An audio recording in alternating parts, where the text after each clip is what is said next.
Everyone ignored the CEO's deaf mom at the airport, until a single dad spoke to her through sign. The airport was drowning in chaos that Tuesday afternoon, but Evan Carter saw what no one else did. An elderly woman signing desperately for help, while hundreds of people walked past like she didn't exist. He had 3 minutes to catch his flight home to his deaf daughter. 3 minutes before he'd break the one promise that mattered most. But when their eyes met across that crowded terminal, Evan made a choice that would shatter everything he thought he knew about his future. This is a story about the moment compassion collides with destiny, about the invisible people we pass every day, and how one act of kindness can redesign an entire life. Stay with me until the end and comment what city you're watching from. I want to see how far this story travels. The fluorescent lights of Logan International Airport flickered overhead as Evan Carter ran his fingers through his already disheveled hair, glancing at his watch for the 4th time in as many minutes. 4:47 p.m. His flight to Hartford was boarding at gate B22, and he was standing at gate A14, separated by what might as well have been the Grand Canyon during Tuesday afternoon rush hour traffic. "Damn it," he muttered under his breath, hiking his worn leather messenger bag higher on his shoulder. The strap had been digging into the same spot for the past hour, leaving what he knew would be an angry red mark. But that was the least of his problems. Evan had promised Lila he'd be home by 7. He'd promised her mac and cheese night, the one tradition they'd maintained religiously every Tuesday since her mother, Sarah, had walked out 3 years ago. The one constant in his 8-year-old daughter's world that had been turned upside down more times than any child should have to endure. And now, thanks to a client meeting that had run 2 hours over and Boston traffic that had tested every ounce of his patience, he was going to be late. Again. The guilt sat heavy in his chest as he navigated through the sea of travelers, dodging rolling suitcases and oblivious tourists who'd stopped dead in the middle of the walkway to consult their phones. He'd already texted Mrs. Chen, their neighbor who watched Lila after school. She'd responded with a simple thumbs up, but Evan could read between the lines. Mrs. Chen was 67 years old and had her own life. He was asking too much, too often. Architectural dreams don't pay the bills, his father had told him 15 years ago when Evan had announced he was leaving the family's insurance business to pursue design. "You'll regret this, son." His father had been wrong about the regret. Evan never regretted following his passion, but he'd been right about the bills. Evan's small firm, Carter & Associates, associates being a generous term for the occasional freelancer he could afford, was barely treading water. The project that had kept him in Boston today was a small residential renovation, the kind of work he'd once imagined he'd be too successful to take on. But beggars couldn't be choosers, and single dads with deaf daughters certainly couldn't afford to turn down steady income. Evan's phone buzzed in his pocket. He pulled it out while still moving, a skill he'd perfected over years of perpetual motion. Lila. "Dad, where are you?" She'd typed the words instead of sending a video message in sign language, which meant she was using Mrs. Chen's phone. His daughter's own phone, a necessity, not a luxury when your child couldn't hear, was programmed with video messaging apps that made communication easier. Evan. "At airport. Getting on plane now. Home by 7. I promise, sweetheart." 3 dots appeared, pulsed, then disappeared. Appeared again. He could picture her, sitting at Mrs. Chen's kitchen table, probably already with her homework spread out, her dark hair pulled into the messy bun she insisted on doing herself every morning. Her brown eyes, Sarah's eyes, though Evan tried not to think about that, would be worried. Lila. "Okay. Love you." Evan. "Love you more than all the buildings in the world." It was their thing. He'd started it when she was 4, right after the diagnosis confirmed what they'd suspected: profound sensorineural hearing loss in both ears. Irreversible. The audiologist had used a lot of big words that day, but they'd all meant the same thing. His daughter would never hear his voice tell her he loved her. So he'd learned to say it differently. In signs, in texts, in gestures, in presence, and showing up, always showing up, even when it meant running through airports and making impossible promises about mac and cheese. Evan rounded the corner toward Terminal B, his pace quickening. The moving walkway was broken. Of course it was. So he broke into a jog, his bag bouncing against his hip. Other travelers gave him annoyed looks as he wove between them, but he didn't care. He'd catch this flight if it killed him. And then he saw her. She was sitting alone at gate C-17, her gray hair pulled back in a neat bun, wearing a navy blue cardigan despite the terminal's aggressive heating. She was elderly, probably mid-70s, Evan guessed, with soft, weathered features that reminded him of his grandmother. But it wasn't her appearance that stopped him dead in his tracks. It was her hands. They were moving rapidly, signing with increasing urgency, trying to get the attention of the gate agent who stood less than 10 feet away, completely absorbed in his computer screen. The woman's face held that particular expression Evan had come to recognize over the past 8 years. Frustration mixed with resignation, panic underlaid with the bone-deep weariness of being unseen. The gate agent glanced up once, made brief eye contact with the woman, then immediately looked away, his expression closing off like a door slamming shut. He said something to his colleague, who shrugged. Neither of them moved to help. Evan felt his stomach clench. Around the woman, dozens of people passed by. A businessman in a sharp suit nearly collided with her as she stood, still signing, trying to get someone, anyone, to acknowledge her presence. He sidestepped smoothly without breaking his phone conversation, not even sparing her a glance. A family walked past, parents with 3 kids in tow, the mother's hand firmly gripping the smallest child's wrist.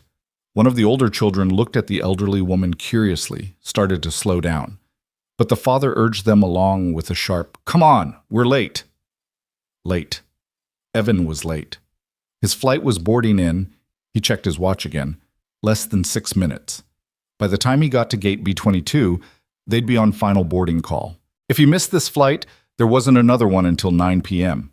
He'd be lucky to get home by 11. Lila would be asleep. Mac and cheese night would be broken, another promise shattered like all the others. He should keep walking. He had to keep walking. His daughter needed him. But Evan's feet had stopped moving entirely. The elderly woman's hands were still moving, faster now, more desperate. She was signing help over and over, the sign unmistakable to anyone who understood ASL, American Sign Language. Her eyes were scanning the crowd, searching for someone, anyone who could see her. And then her gaze landed on Evan. Their eyes met across 15 feet of terminal space, and Evan watched as something in her expression shifted. It was the same look Lila got sometimes when she tried to tell someone in a store or at the park that she was deaf, and they responded by speaking slower and louder, as if volume could bridge the gap. It was the look of someone who had learned not to expect help, who had been disappointed so many times that hope itself had become a dangerous indulgence. But there was still a question in her eyes, a small, flickering ember of possibility. "Please," she signed simply, her hands slowing down, the gesture almost a prayer. "Please see me." Evan's phone buzzed again in his pocket. He didn't need to look to know it was probably Mrs. Chen, maybe with a question about Lila's dinner or homework. Or maybe it was Lila herself, wondering where he was, whether he'd keep his promise this time. Every logical part of his brain screamed at him to keep moving. He'd worked with hundreds of people who couldn't understand sign language. It wasn't their fault. They hadn't learned. They didn't know. How could you blame people for not seeing something they'd never been taught to look for? But God, he was tired of excuses. He was tired of watching his daughter navigate a world that so often treated her disability as an inconvenience rather than just another way of being human. He was tired of the weight of being the only person who always showed up for her. And maybe that was exactly why he couldn't walk past this woman. Evan's feet moved before his brain had finished processing the decision. He adjusted his messenger bag, took a breath, and walked directly toward gate C-17. The woman's eyes widened slightly as she realized he was approaching her, not just passing by. She straightened in her chair, her hands stilling in her lap, and Evan could see the careful neutrality she'd arranged over her features, the protective mask of someone who'd been disappointed before. He stopped a respectful distance away and slowly, clearly signed, "Hello? How can I help you?" The transformation that crossed her face was like watching sunrise after a long night. Her whole body seemed to expand, to breathe again, relief flooding her features so intensely that Evan felt his throat tighten.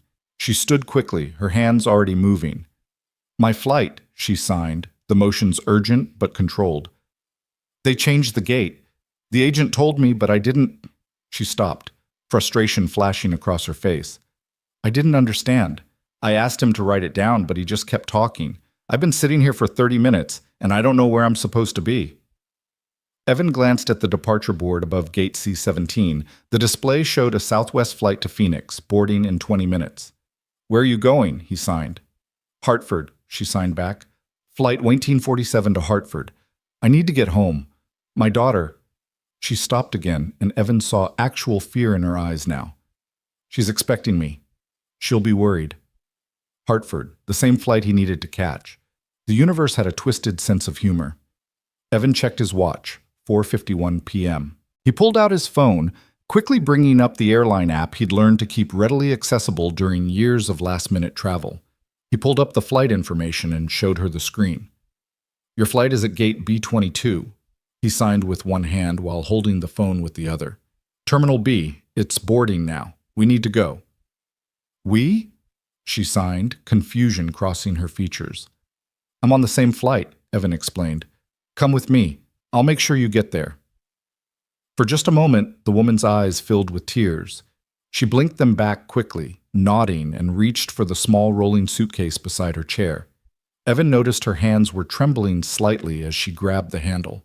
Thank you, she signed, the gesture small and profound. No one else stopped. I know, Evan signed back simply. Let's go. They moved quickly through the terminal, Evan leading the way and regularly glancing back to make sure she was keeping pace. For an elderly woman, she moved with surprising speed, determination replacing the defeat that had marked her posture earlier. As they walked, Evan's mind raced. He was helping her, yes, but he was also probably going to miss the flight entirely. Even running, even with the woman clearly trying her best to keep up, they were cutting it impossibly close. Gate B-22 was at the far end of Terminal B, and they were starting from Terminal C. His phone buzzed again. He ignored it. They reached the security checkpoint between terminals, the bottleneck that always slowed everything down. A TSA agent stood at the podium, checking boarding passes and IDs with the enthusiasm of someone who'd done this exact motion 10,000 times and would do it 10,000 more. Evan pulled out both their boarding passes on his phone and his driver's license. The woman fumbled with her purse, her hand still shaking slightly, and Evan realized she was more shaken by the experience than she'd let on. It's okay, he signed quickly. Take your time. She found her ID, a Connecticut driver's license that read Margaret Wells, D.O.B., 03/15/1948, and held it out with a boarding pass printed on actual paper, something Evan hadn't seen in years. The TSA agent barely glanced at either of them, waving them through with mechanical efficiency. They entered Terminal B, and Evan could see Gate B-22 in the distance, still about a quarter mile away. The departure board showed their flight status, final boarding. We have to run, Evan signed quickly. Can you? Margaret Wells, he knew her name now, squared her shoulders and nodded firmly. Without another word, they both broke into a run. Evan was dimly aware of the picture they must have made. A rumpled architect in his 30s with a battered messenger bag and an elderly woman pulling a suitcase, both sprinting through an airport terminal like their lives depended on it. Other travelers moved aside, some calling out questions they couldn't answer, others just staring. Evan's lungs burned. His messenger bag bounced painfully against his back. Beside him, Margaret was breathing hard but keeping pace, her small suitcase rattling over the terminal's tile floor. Gate B-20, Gate B-21, and then, finally, Gate B-22. The gate agent was literally reaching for the door to close it when they skidded to a stop at the podium. She looked up, startled, taking in their flushed faces and heavy breathing. Flight 1947 to Hartford? Evan gasped out, holding up his phone with the boarding pass displayed. The gate agent, her name tag read Jennifer, looked like she was about to say they were too late. Evan watched the calculation happen in her eyes. Follow protocol and close the door, or show mercy to two people who'd clearly run themselves ragged to make this flight. Boarding passes, Jennifer said finally, her tone neutral. Evan held his phone out. Margaret presented her paper boarding pass with trembling hands. Jennifer scanned both, and Evan heard the blessed beep of approval. "You're in the last boarding group," Jennifer said, her expression softening slightly. "But you made it. Go ahead." They walked down the jet bridge in silence, both still catching their breath. It wasn't until they were actually on the plane navigating the narrow aisle toward their seats that Evan realized they weren't sitting together. His seat was 14C. Margaret's boarding pass showed 23A. When they reached row 14, Evan stopped and turned to Margaret. "You're in row 23, he signed. "Will you be okay?" Margaret looked at him for a long moment, her expression unreadable. Then she reached out and squeezed his arm, a gesture that transcended language. "Thank you," she signed slowly, deliberately. "You gave me back my voice today." Evan felt something crack open in his chest. "You were never voiceless," he signed back. "Other people just weren't listening." Margaret's eyes filled with tears again, but this time she let them fall. She squeezed his arm once more, then continued down the aisle toward her seat. Evan collapsed into 14C, his messenger bag shoved under the seat in front of him, and finally pulled out his phone. 3 missed texts from Mrs. Chen, 2 from a client, and 1 more from Lila. Lila: "Mrs. Chen is making me vegetables. Please come home soon." Despite everything, the run, the stress, the near miss with the flight, Evan smiled. He typed quickly. Evan: "On the plane right now. We'll be home by 7. Mac and cheese, I promise. Extra cheese." Lila: "Extra, extra cheese?" Evan: "Extra, extra, extra cheese." Lila: "Okay. Hurry." The plane pushed back from the gate as Evan buckled his seatbelt, his heart rate finally starting to return to normal. Around him, other passengers settled in for the 50-minute flight, pulling out books and tablets and neck pillows. The woman next to him in 14B was already asleep, her head tilted at an angle that looked deeply uncomfortable. Evan leaned back and closed his eyes, but his mind wouldn't settle. He kept seeing Margaret's face when he'd first approached her, that combination of relief and disbelief. He kept seeing her hands moving frantically, desperately, while people walked past like she was invisible. He thought about all the times Lila had come home from school with that same expression, not upset, not crying, just quietly resigned to being misunderstood. The time in 2nd grade when she'd tried to tell her teacher she needed to use the bathroom, and the teacher had smiled and nodded without understanding, leaving Lila to suffer through an entire math lesson. The time at the grocery store when she'd tried to ask the clerk where the cereal was, and the clerk had called for a manager, speaking about Lila like she wasn't standing right there. "She can't hear you, but she can see you," Evan had said to that clerk, keeping his voice level despite the anger churning in his gut. "She's deaf, not invisible." The clerk had apologized, flustered and embarrassed, but Evan knew the damage was already done. Another moment where Lila had learned that the world wouldn't always accommodate her, wouldn't always see her as fully human, fully present. It was exhausting being the buffer between his daughter and a world that saw her disability before it saw her. It was exhausting teaching her to be brave and confident and proud of who she was when half the people she encountered treated her like a problem to be solved rather than a person to be known. And yet, he thought, glancing back toward where Margaret was sitting in row 23, those small moments of connection mattered. They mattered so much.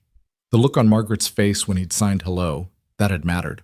The relief of being seen, being acknowledged, being treated like a person instead of an obstacle, that changed something fundamental. The flight attendant began the safety demonstration at the front of the plane. Evan had seen it hundreds of times and tuned it out automatically, his mind drifting back to the deadlines waiting for him at home. The residential renovation project needed final drawings by Friday. He had a proposal due for a small commercial space next week, bills to pay, a daughter to raise, a business to keep afloat. His phone buzzed one more time before he had to switch it to airplane mode. Not Lila this time, but a notification from his bank. Account balance alert, $1,247.53. Rent was due in a week, $1,800. Evan closed his eyes and let out a long breath. The math was simple and devastating. He needed to land another project, fast, or they'd be dipping into the emergency fund again. And the emergency fund wasn't bottomless. "Architectural dreams don't pay the bills," his father's voice echoed in his memory. But some things were worth more than bills, Evan thought fiercely. Some things were worth the struggle. Being there for Lila. Designing buildings that meant something, that served communities, that made the world slightly better. Stopping to help an elderly woman who'd been treated like she didn't exist. The plane lifted off, and Evan watched Boston fall away beneath them, the city lights beginning to twinkle in the early evening darkness. Somewhere down there, other people were having other problems, living other lives. Other deaf people were probably being ignored, overlooked, treated as less than. And other people were probably stopping to help, he reminded himself. Other people were learning sign language, creating accessibility, pushing for change. He wasn't alone in this fight, even when it felt like it. The flight was smooth, the November sky clear. Evan pulled out his laptop and tried to work on the renovation drawings, but his mind kept wandering. He thought about Margaret, about whether she was okay sitting back there, whether she needed anything. He thought about Lila, about whether she was doing her homework or arguing with Mrs. Chen about screen time. He thought about Sarah, always Sarah, lurking in the corners of his mind, and wondered if she ever thought about them, about the daughter she'd abandoned because she couldn't handle raising a special needs child. "She's not special needs," Evan had shouted during one of their final fights. "She's just deaf. She's perfect exactly as she is." "That's easy for you to say," Sarah had shot back. "You're not the one who has to explain to everyone why she doesn't respond when they talk to her. You're not the one people stare at in restaurants." The divorce had been quick and cold. Sarah had given up all parental rights without a fight. Evan had been relieved and heartbroken in equal measure. Relieved that Lila wouldn't grow up with a mother who saw her as a burden. Heartbroken that his daughter would always carry the wound of that abandonment. But they'd survived. They'd built a life. It wasn't perfect, wasn't easy, but it was theirs. The plane began its descent into Hartford, the Connecticut River snaking silver beneath them in the dusk. Evan packed up his laptop, having accomplished exactly nothing on the renovation drawings. He'd work late tonight after Lila was asleep, like he always did. The math of single parenthood was brutal. Every hour spent with his daughter was an hour not spent earning money, but every hour spent working was an hour stolen from the person who mattered most. He checked his watch, 6:52 p.m. If baggage claim was quick, if traffic cooperated, if the universe decided to throw him one small mercy, he'd make it home by 7:15, close enough to call it a kept promise. The plane touched down smoothly, taxied to the gate, and Evan waited impatiently while the rows ahead of him deplaned. When he finally stood and grabbed his messenger bag, he glanced back toward row 23. Margaret was standing in the aisle, waiting her turn, her small suitcase already in hand. Their eyes met, and she smiled, a real smile, warm and genuine. She signed, "Thank you again," and Evan signed back, "You're welcome." And then the crowd shifted, and she was lost to view, and Evan was shuffling forward with everyone else, another anonymous traveler in another anonymous airport, all of them desperate to get wherever they were going. He made it through baggage claim in record time, the benefit of only carrying a messenger bag, and was in his car in the parking garage by 7:02. The drive to their apartment in West Hartford took 12 minutes. He pulled into the parking space in front of Mrs. Chen's unit at 7:14 p.m. Made it. Barely, but he'd made it. Evan knocked on Mrs. Chen's door, heard shuffling inside, and then there she was. Lila, his beautiful daughter, her dark hair escaping from its bun in wild curls, her face breaking into a grin when she saw him. "Dad!" she signed enthusiastically, launching herself into his arms. Evan caught her and held on tight, breathing in the scent of her strawberry shampoo. "Hi, sweetheart. Were you good for Mrs. Chen?" "She made me eat broccoli," Lila signed dramatically when he set her down. "It was horrible." "Vegetables are horrible," Evan agreed with mock seriousness. "That's why we're having mac and cheese." Mrs. Chen appeared in the doorway, smiling. "She was perfect," she said, and Evan read her lips while Lila simultaneously signed the translation. They'd developed this system over the years. Mrs. Chen didn't sign fluently, but she tried, and Lila had become an expert at reading lips and translating. "Her homework's all done." "Thank you, Mrs. Chen," Evan said sincerely. "I really appreciate—" She waved him off. "You know I love having her, but go. You have a promise to keep." Evan gathered Lila's backpack, helped her into her coat, and they walked the short distance to their own apartment on the first floor.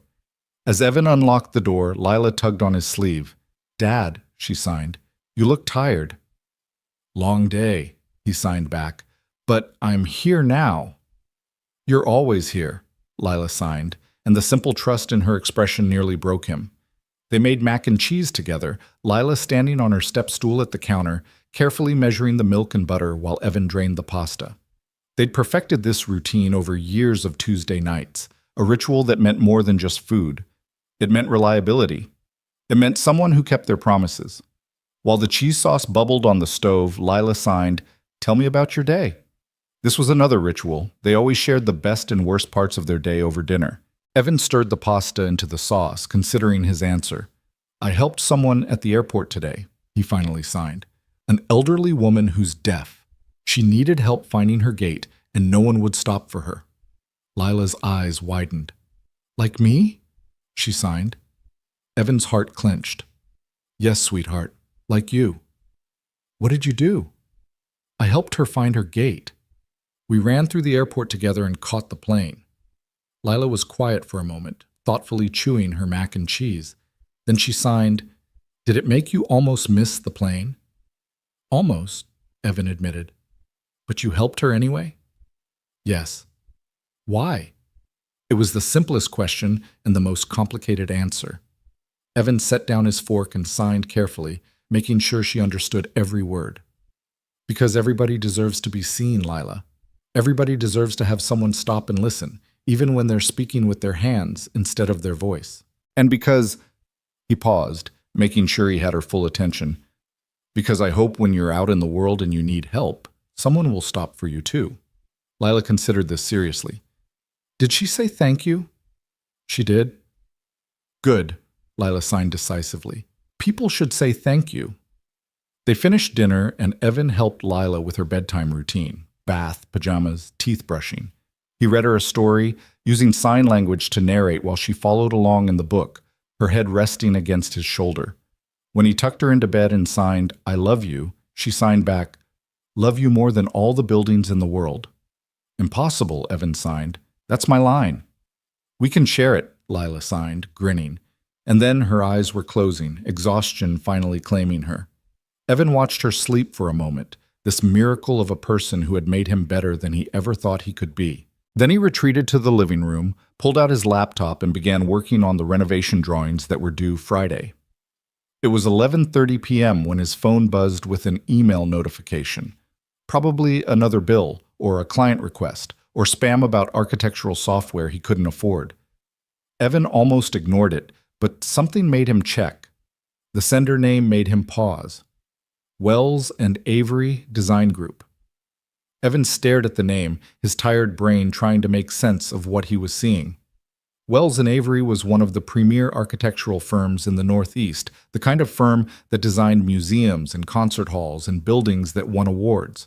The kind of firm Evan had fantasized about working for when he was in architecture school, before reality and single fatherhood had reshaped his ambitions into something more survival-oriented.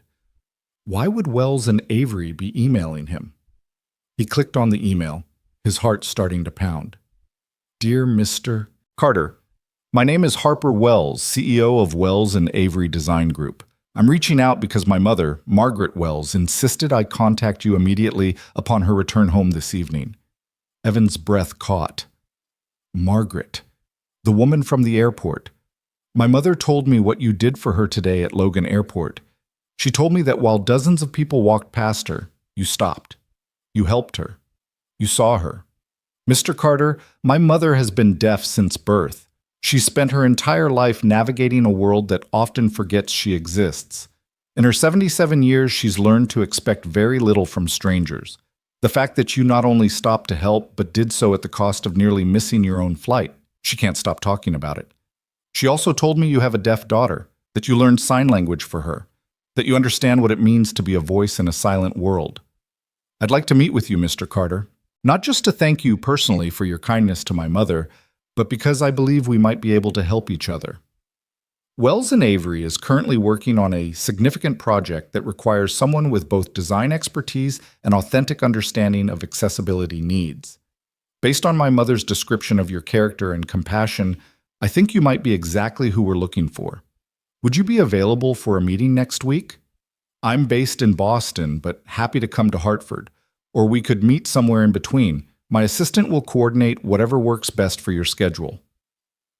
With sincere gratitude, Harper Wells, CEO, Wells and Avery Design Group. At the bottom of the email was a phone number and what appeared to be Harper Wells's direct email address, not filtered through an assistant or office manager. Evan read the email 3 times, convinced he was either hallucinating from exhaustion or had misunderstood something fundamental. Wells and Avery wanted to meet with him. Wells and Avery thought he might be right for a significant project. This didn't happen.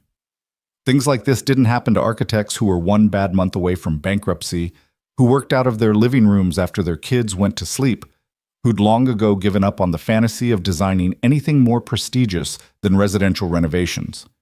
And yet the email sat there on his screen, real and impossible in equal measure. Evan got up and paced his small living room, his mind racing. This could be everything. The break he'd been desperately needing, the chance to actually use his design skills on something meaningful, the financial stability that would let him breathe for the first time in years. Or it could be nothing. A polite gesture, a thank you meeting that led nowhere. False hope was worse than no hope at all. But Margaret's face flashed in his memory. Her relief when he'd stopped, her gratitude when they'd made the flight. "You gave me back my voice today," she'd signed. He hadn't done it for recognition. He hadn't done it for opportunity. He'd done it because it was right, because he understood what it meant to be invisible, because he couldn't walk past someone in need when he had the power to help. And maybe, just maybe, the universe was rewarding that. Evan returned to his laptop and typed a reply. "Dear Ms. Wells, thank you for your email. I'm deeply touched that your mother felt the need to reach out. Helping her was the right thing to do, no thanks necessary. That said, I would be honored to meet with you to discuss potential collaboration. I'm available next week and happy to work around your schedule. Please let me know what works best. Sincerely, Evan Carter." Carter and Associates. He hit send before he could second-guess the wording, the tone, the absurd presumption that he, struggling single-dad architect, belonged in the same sentence as Wells and Avery Design Group. Then Evan closed his laptop, checked on Lila one more time, still sleeping peacefully, one arm flung over her stuffed elephant, and fell into bed. As sleep pulled him under, his last conscious thought was of Margaret's hands moving in that terminal, signing desperately for help, and of his own decision to stop, to see, to acknowledge her humanity. Sometimes the smallest choices reshape everything. Evan just didn't know yet how much this one would change his entire world. The next morning arrived with the sharp insistence of Lila's alarm clock vibrating under her pillow, a specialized alarm designed for deaf users that shook rather than rang.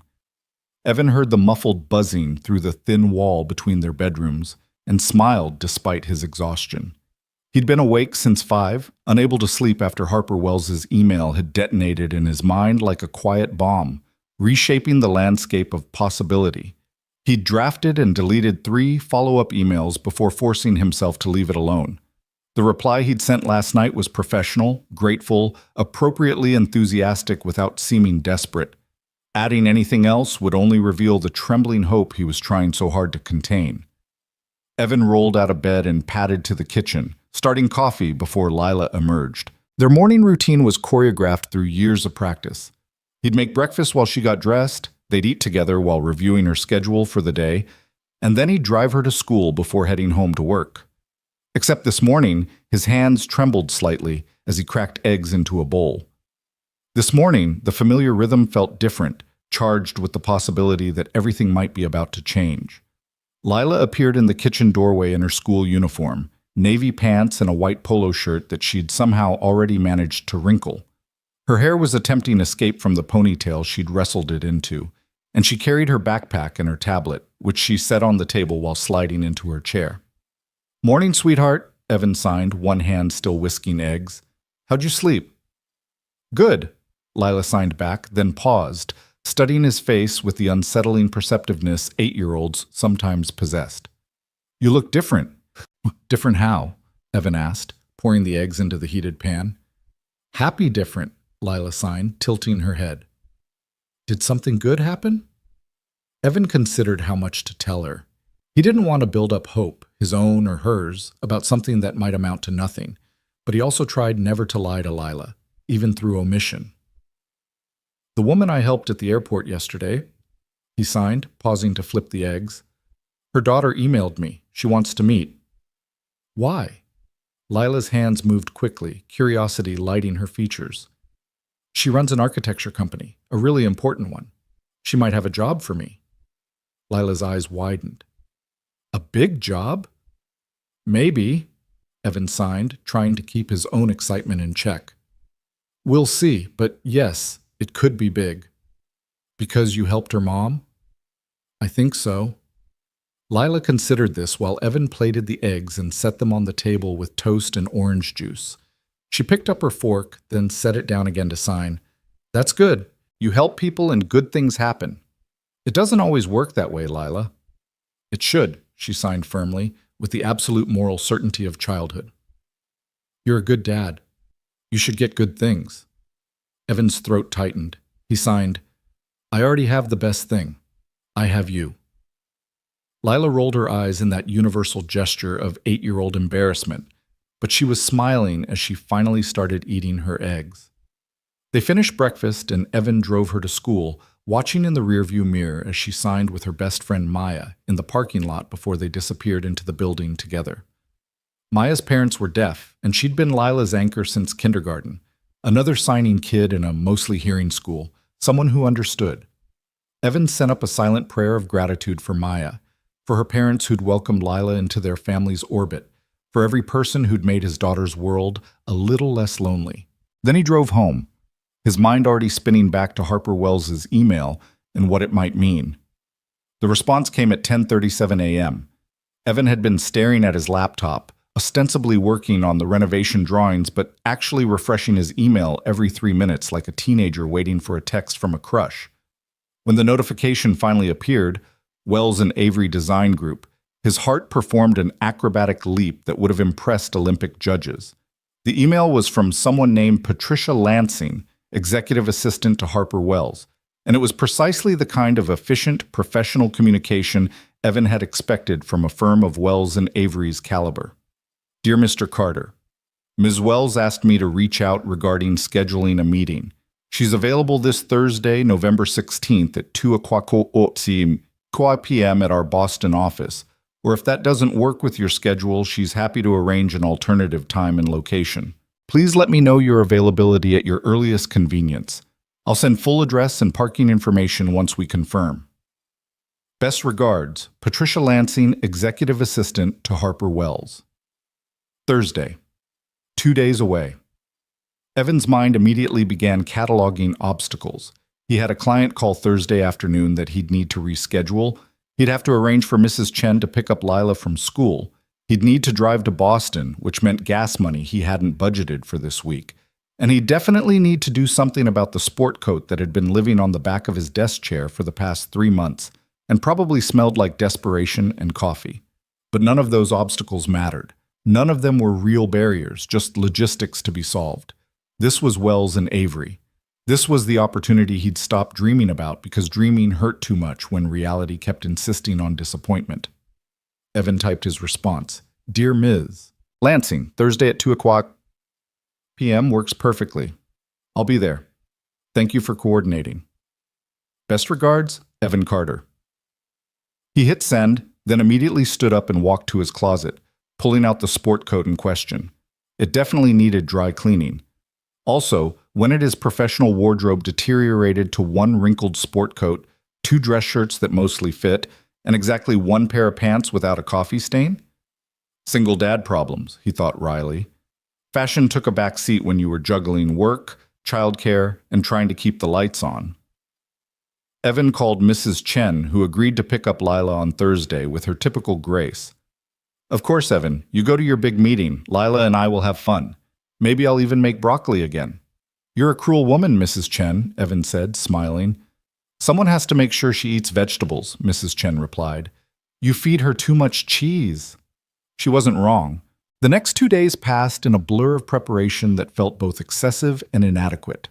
Evan got his sport coat dry cleaned, bought a new shirt he couldn't afford, printed out copies of his portfolio, which looked painfully thin next to what he imagined Wells and Avery's typical collaborators presented, and practiced what he'd say approximately 4,000 times. "Hi, I'm Evan Carter. Thank you for meeting with me." Too formal. "Hey, thanks for reaching out. Your mom is great." Too casual. "I'm honored to be here." Too desperate. Lila caught him practicing in the bathroom mirror Wednesday night and signed, "Dad, you're being weird." "I'm nervous," Evan signed back honestly. "Don't be," Lila signed. "Just be you. You're good at being you." Out of the mouths of babes, Evan thought. Or hands of babes, technically. Thursday morning arrived with unseasonable warmth, November pretending briefly to be September. Evan dropped Lila at school, drove home to change into his interview outfit, the new shirt, the newly cleaned sport coat, the pants that were hopefully stain-free in dim lighting, and then headed north toward Boston.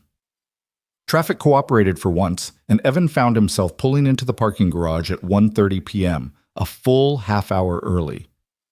The Wells and Avery office was located in a renovated historic building in the Seaport District, all red brick and enormous windows, the kind of adaptive reuse project that Evan loved, honoring history while creating something new and functional. He sat in his car for 10 minutes, trying to calm his racing heart. Through the windshield, he could see other professionals walking past, people in sharp suits carrying leather briefcases, people who looked like they belonged in buildings like this, who moved through the world with the confidence of success. Evan looked down at his sport coat, noticing for the first time a small thread pull near the third button. Great. Perfect. He'd show up to meet with one of the premier architectural firms in the Northeast looking like he'd borrowed his dad's clothes and failed to return them. "You're good at being you?" Lila's signs echoed in his memory. Right. He could do this. He'd stopped to help an elderly woman in an airport because it was the right thing to do, and somehow that simple act of human decency had led him here. He just needed to be honest, professional, and himself. At 1:50 p.m., Evan entered the building's lobby. The interior was stunning, soaring ceilings, the original brick walls exposed and sealed, modern furniture arranged in conversation clusters, and photographs of Wells and Avery's completed projects displayed on the walls.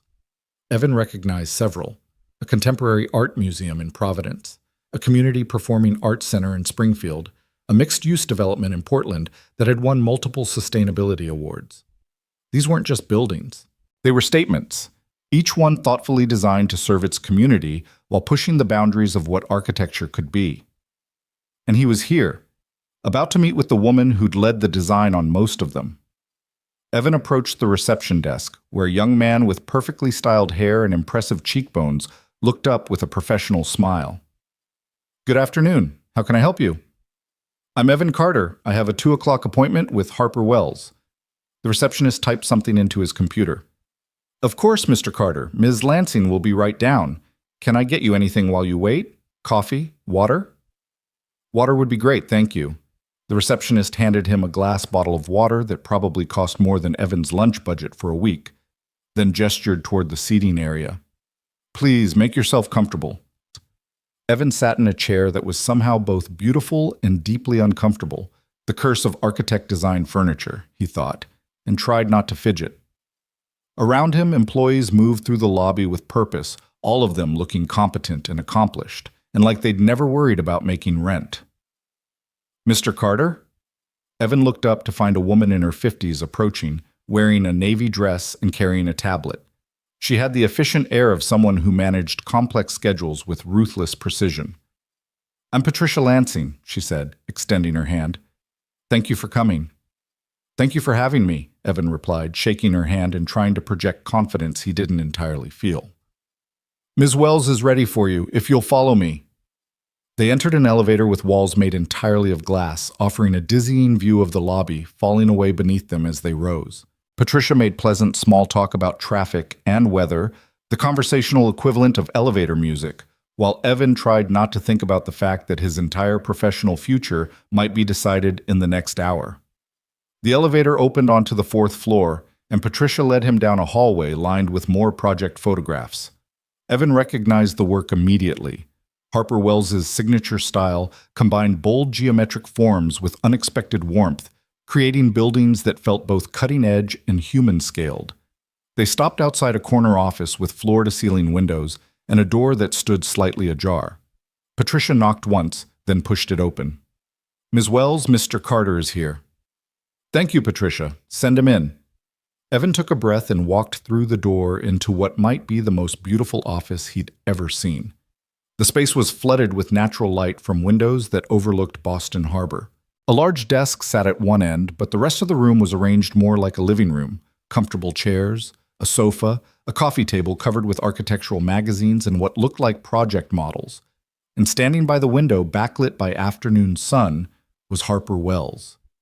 She was younger than Evan had expected, mid-40s maybe, with dark hair pulled back in a low ponytail and sharp, intelligent eyes that assessed him in approximately 2 seconds. She wore dark pants and a cream-colored blouse, professional but not stuffy, and moved forward with her hand extended. "Mr. Carter, I'm Harper Wells. Thank you so much for coming." Evan shook her hand, noting her firm grip. "Please, call me Evan, and thank you for inviting me. Your office is incredible." "The building helps," Harper said with a slight smile. The architects who did the renovation understood what they were working with. "Can I get you anything? Coffee, tea, something stronger?" "I'm fine, thank you." Harper gestured toward the seating area. "Please, sit.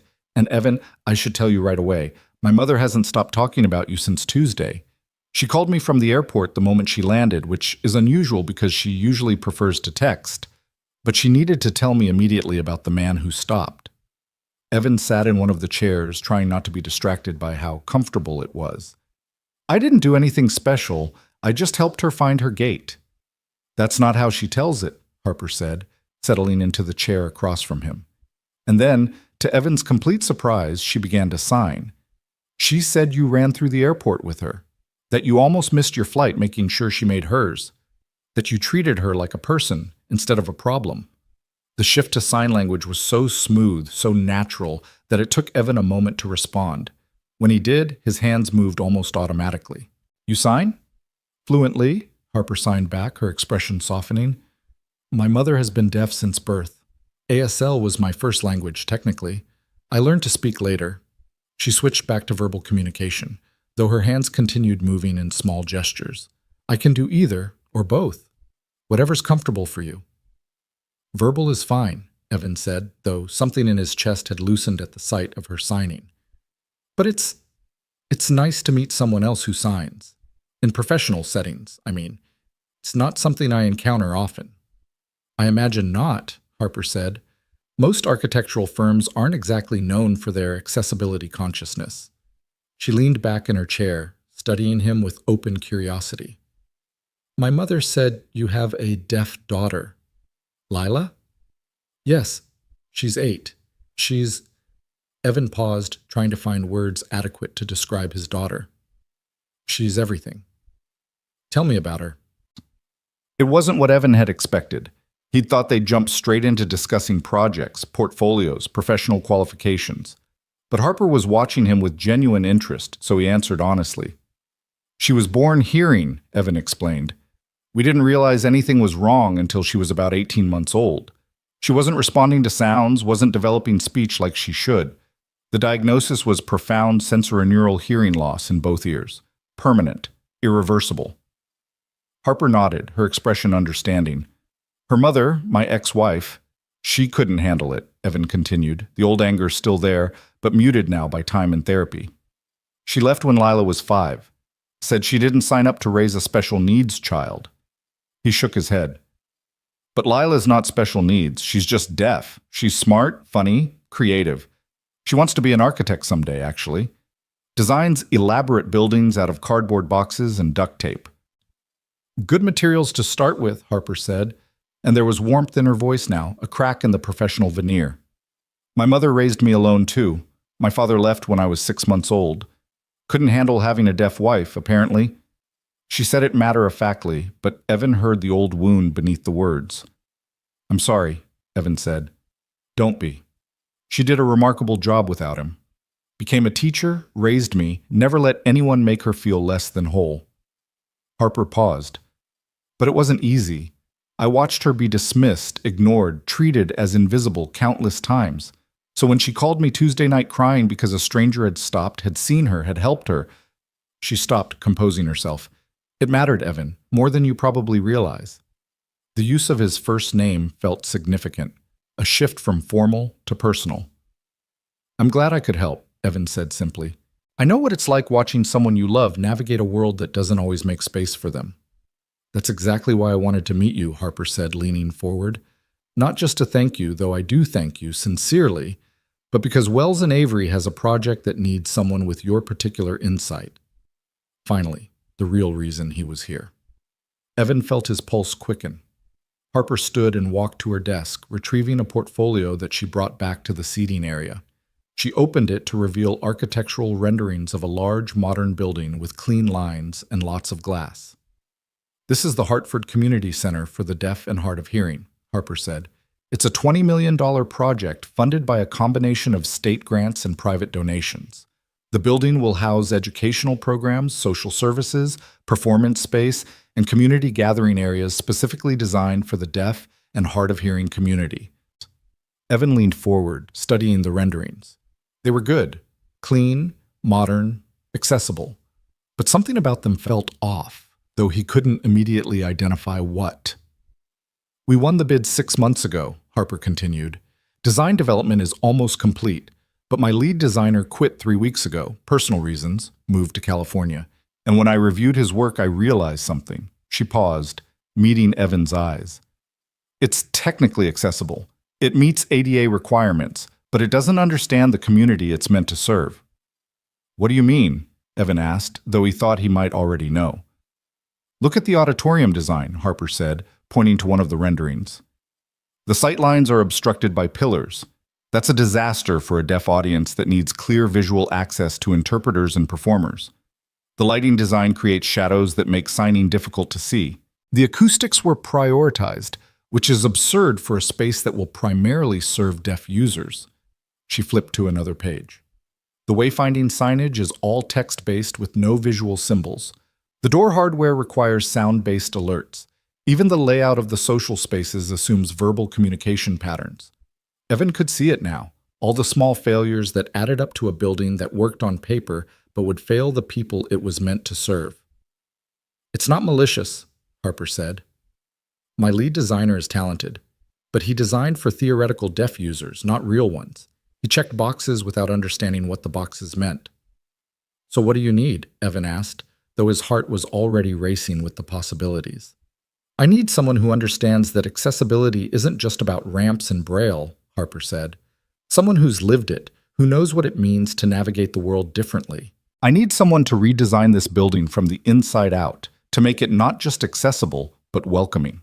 And when my mother told me about you, about your daughter, about your compassion, about the fact that you nearly missed your flight to help her, I thought maybe you could be that someone. Evan stared at the renderings, his mind already spinning with ideas. Curved sight lines instead of straight ones, open floor plans that allowed visual communication across distances, lighting designed not for mood but for visibility, materials that enhanced rather than obstructed spatial awareness. I'm not trying to steal you from your current work, Harper continued. This would be a consulting role, at least initially. You'd work with our team, provide insight, help us understand what we're missing. If it goes well, there might be opportunities for more involvement, maybe even a permanent position. She named a consulting rate that made Evan's breath catch. It was more than he'd made in the past 6 months combined. Evan started, then stopped. His instinct was to say yes immediately, to grab this opportunity with both hands before it evaporated like a dream. But years of disappointment had taught him caution. Can I ask why me? You must know other architects with accessibility experience, probably architects with actual credentials beyond a struggling one-man firm and a portfolio of residential renovations. Harper smiled, and it transformed her face from professional to genuine. Honestly? Because my mother trusts you, and I trust my mother's judgment more than any resume. She said you saw her, Evan, not her disability, not her age, not her need. You saw her as a person first. That's exactly the perspective this project needs. When would you need me to start? Evan asked, trying to keep the hope out of his voice. How about Monday? Harper said. Come to Boston, spend the day with the design team. review the existing plans. We'll see how it feels, whether this is a good fit. No commitment beyond that first day. Just see what you think. Evan thought about his current projects, the renovation drawings due Friday, the proposal he needed to submit next week. He thought about his bank account with its alarming balance, about the rent due in days, about all the practical reasons he should negotiate, should ask for time to consider. Then he thought about Lila, about the world he wanted to help build for her. A world where buildings spoke her language, where design considered her needs not as afterthoughts, but as central requirements. "I'll be here Monday," Evan said. "What time?" 9 a.m. Patricia will send you all the details." Harper stood, extending her hand again. "Thank you, Evan. I have a feeling this is going to be something special." They shook hands, and Evan felt the weight of the moment, how a choice made in an airport terminal on Tuesday afternoon had led to this handshake, this opportunity, this potential future he'd stopped letting himself imagine. "Can I ask you something?" Evan said as Harper walked him to the door. "Of course." "Why architecture? I mean, you grew up with a deaf mother. You learned to navigate accessibility issues young. What made you want to design buildings?" Harper paused, her hand on the door frame. "Because buildings shape how we experience the world," she said simply. "They can include or exclude, welcome or alienate. I wanted to create spaces that included everyone, that didn't make people fight for accommodation, but built it in from the start." She smiled. "My mother says I have a savior complex. Maybe she's right, but if I'm going to have a complex, at least it's a useful one." Evan laughed. "I understand that completely." Patricia appeared to escort Evan back to the elevator, and he followed her down the hallway in a daze, barely registering her friendly chatter about parking validation and next steps. His mind was spinning with possibilities, with designs already forming, with the future suddenly looking less like a struggle and more like potential. In the elevator, watching the floors descend through glass walls, Evan pulled out his phone. He needed to tell someone, needed to share this moment before it burst out of his chest.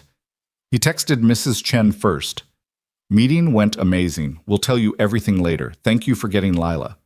Then he opened a new message to Lila, knowing she'd check it after school. "Big news, sweetheart. Dad might have a really exciting new project. Can't wait to tell you about it. Love you more than all the buildings in the world." The response came faster than expected. Lila must have been at lunch, checking her phone between bites. "Love you more than all the buildings and all the mac and cheese. Did you get the job?" "Not yet, but maybe soon. Cross your fingers for me." "I don't need to cross my fingers," Lila texted back. "You're the best architect. They're lucky to have you." Evan stood in the parking garage, reading his daughter's message 3 times, feeling something he hadn't felt in years. Hope. Real, solid, unafraid hope. The drive back to Hartford passed in a blur of thoughts and plans. Evan's mind was already working on the community center design, seeing all the ways it could be better, more inclusive, more thoughtful. He'd need to research current best practices, talk to members of the deaf community, study other accessible designs. He'd need to prepare for Monday to make sure his first day with the Wells and Avery team demonstrated that Harper's faith in him wasn't misplaced. He picked up Lila from Mrs. Chen's at 5:30, and his daughter immediately began signing questions before he'd even fully entered the apartment. "Tell me everything. What was the office like? Was the woman nice? Did you see cool buildings? Are you going to work there? When do you start?" "Slow down," Evan signed, laughing. "Let me breathe first." They sat at the kitchen table, and Evan told her everything. About the office overlooking the harbor, about Harper, who signed fluently because of her deaf mother, about the community center project that needed redesigning, about the possibility of starting Monday. Lila's eyes grew wider with each detail. When Evan finished, she was quiet for a moment, processing. Then she signed, "This happened because you helped that woman." "Maybe," Evan signed, "or maybe it was just good timing." "No," Lila signed firmly. "You helped her because you're good, and now good things are happening because that's how it should work." Evan wanted to tell her that the world didn't always work that way, that kindness wasn't always rewarded, that good people struggled while selfish ones succeeded. But looking at his daughter's face, so full of certainty and pride, he couldn't bring himself to dim that light. "You're right," he signed instead. That's exactly how it should work. That night, after Lila was asleep, Evan sat at his desk and opened the rendering Harper had emailed him. She'd sent it with a note. Start thinking about it. No pressure. He stared at the building design, at all its technical competence and fundamental misunderstanding, and began to sketch. Not formal drawings, not anything he'd show anyone, just explorations. What if the sightlines curved? What if the lighting came from multiple angles? What if the circulation patterns assumed visual rather than verbal communication? He worked until past midnight, filling page after page with rough ideas, his hand cramping but his mind fully alive for the first time in months. This was why he'd become an architect, not to design trophy houses for wealthy clients, but to create spaces that served communities, that solved real problems, that made people's lives measurably better. His phone buzzed with an email notification around 1 a.m. Harper Wells. I meant it about no pressure, but I'm glad you're thinking about it anyway. See you Monday. Sleep well. Evan smiled at his laptop screen. He typed back, "Thank you for this opportunity. I won't let you down." Her response came immediately, like she'd been awake too. "I know you won't. My mother has excellent judgment about people. She said you have a good heart. That matters more than credentials." Evan sat back in his chair, reading those words several times. When was the last time someone had evaluated him on character rather than resume? When was the last time heart mattered more than experience? He thought about Margaret Wells sitting alone in that terminal, signing desperately for help. He thought about stopping, about making that choice to see her, to help her, to miss his flight if necessary. Such a small moment, such enormous consequences. Evan finally closed his laptop and went to bed, but sleep was elusive. His mind kept spinning with designs, possibilities, the intoxicating feeling that maybe, just maybe, everything was about to change. In the next room, Lila slept peacefully, dreaming whatever dreams 8-year-olds dreamed.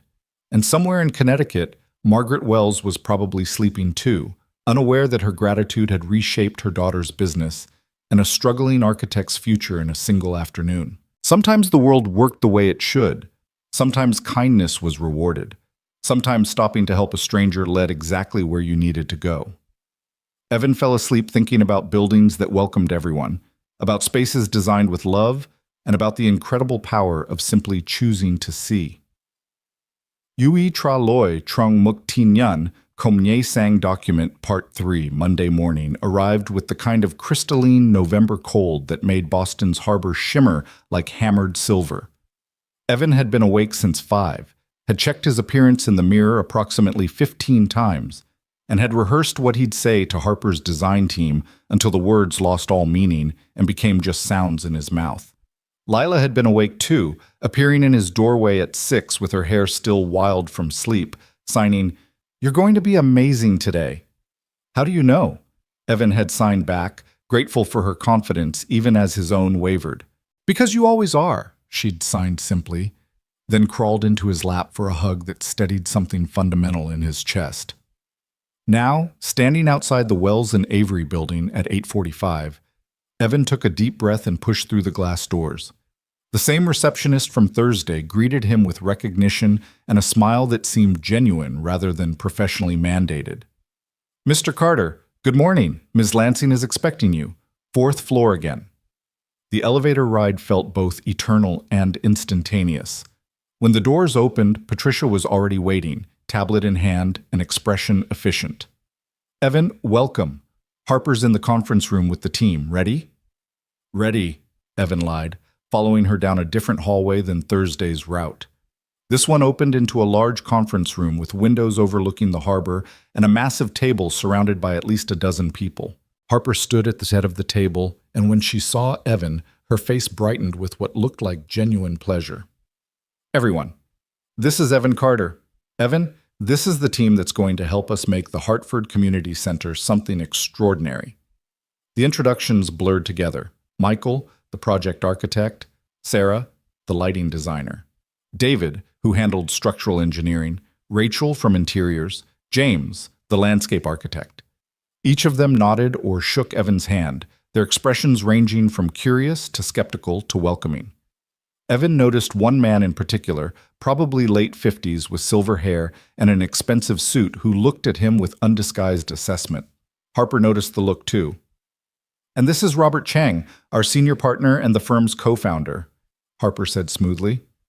"Robert, Evan is consulting with us on accessibility design for Hartford." "Consulting," Robert repeated, the word somehow carrying weight. "What firm are you with, Evan?"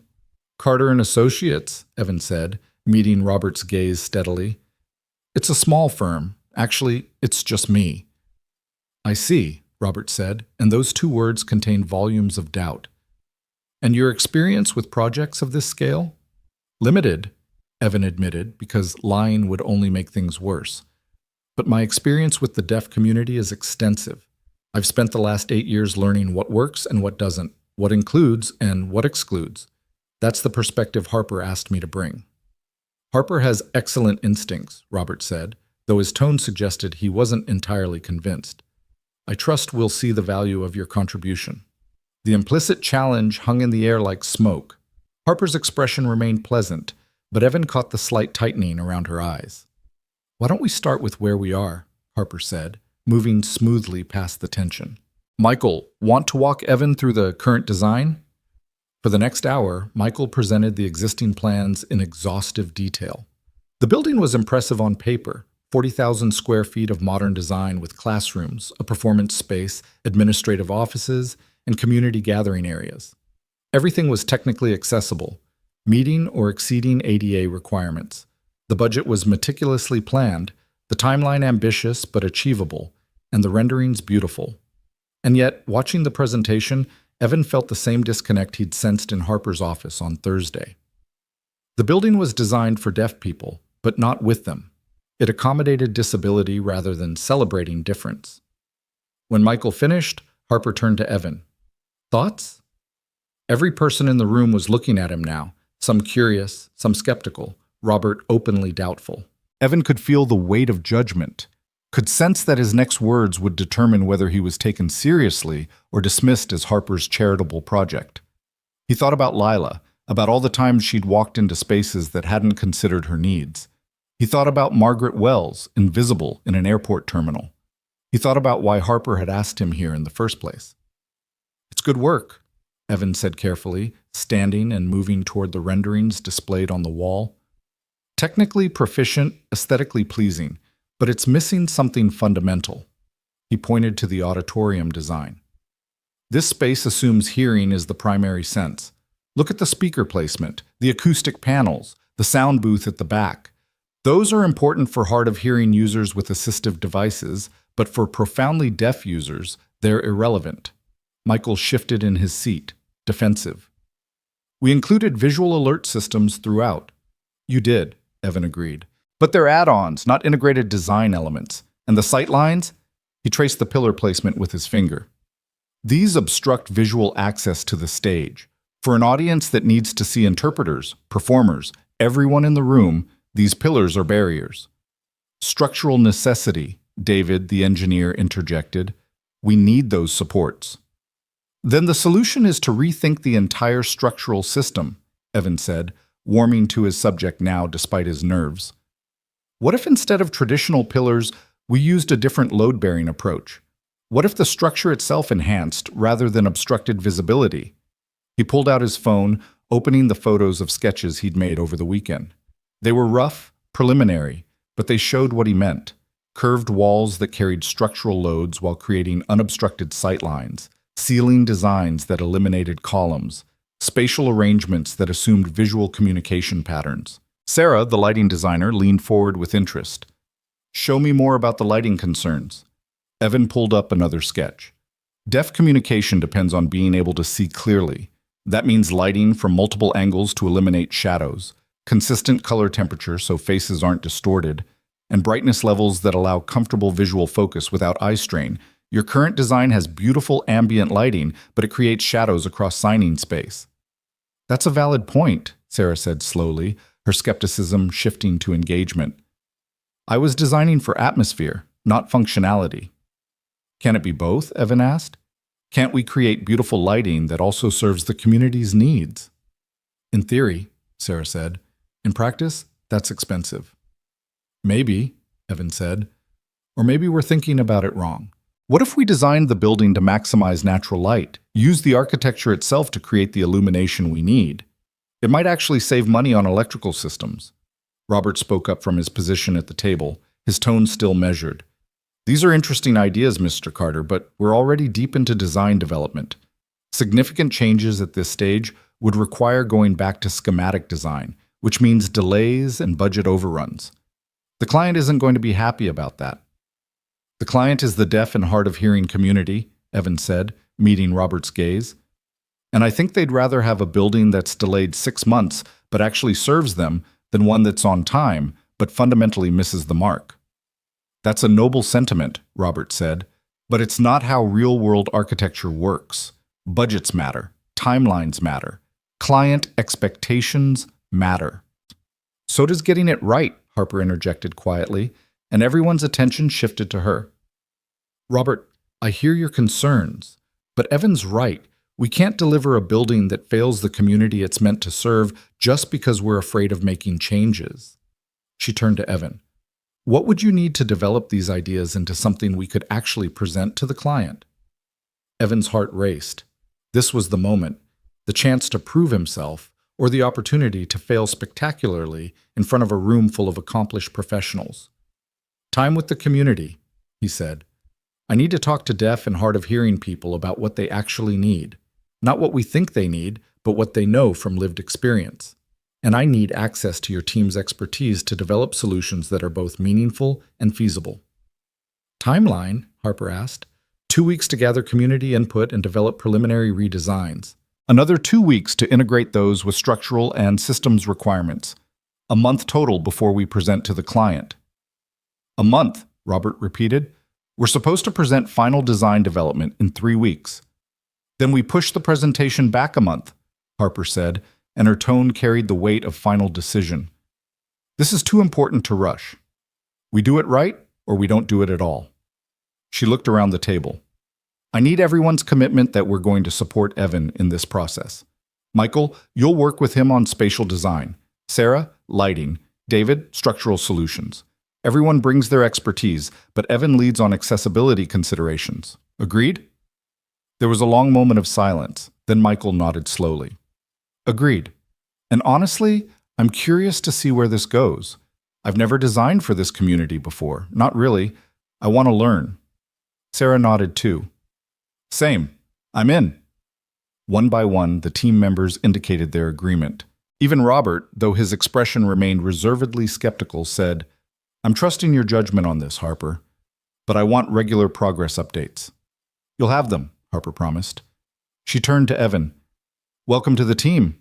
Patricia will get you set up with building access, email, whatever you need. When can you start community outreach? This week, Evan said. I have contacts in the Hartford deaf community through my daughter's school. I can reach out today. Perfect. Keep me updated on what you learn. Harper checked her watch. I have a call in 10 minutes, but let's plan to meet Friday afternoon to review your initial findings. Everyone good with that? The meeting dispersed, team members gathering their materials and heading back to their respective offices. Evan found himself alone with Harper as the room cleared, and she gave him a look that was equal parts conspiratorial and concerned. You did well, she signed, switching to ASL now that they were alone. Robert's going to take some convincing, but the rest of the team is on board. Did I just completely derail your project? Evan signed back, anxiety creeping in now that the adrenaline was fading. You potentially just saved it, Harper signed. I've been feeling uneasy about the design for weeks, but couldn't articulate why. You gave voice to my concerns. She smiled. Or hands to my concerns, technically. Evan laughed, some of the tension easing from his shoulders. There's someone I want you to meet, Harper said, switching back to speech. Come with me. She led him down another hallway to a smaller office where an elderly woman sat at a desk covered with photographs and architectural drawings. When she looked up and saw Harper, her face lit with joy. And then she saw Evan, and her expression transformed into something even brighter. Margaret Wells stood from her desk, and Evan realized with a start that she worked here, in this office, surrounded by her daughter's projects. You, Margaret signed, moving around the desk with surprising speed. You came back. "This is the man I told you about, Mom," Harper said, signing along with her words. "Evan Carter, meet my mother, Margaret Wells, our unofficial office manager and official quality control specialist." "You work here?" Evan signed to Margaret, delighted and surprised. "3 days a week," Margaret signed back. "I organize Harper's chaos, make sure she eats lunch, and remind everyone that beautiful buildings mean nothing if people can't use them." Her eyes sparkled with humor. "I'm very annoying." "You're very right," Harper signed, and the affection between mother and daughter was palpable. "I told Harper about you," Margaret signed to Evan. "I told her you were special, that you saw me, and now you're here, helping design a building for our community." She reached out and squeezed his hand.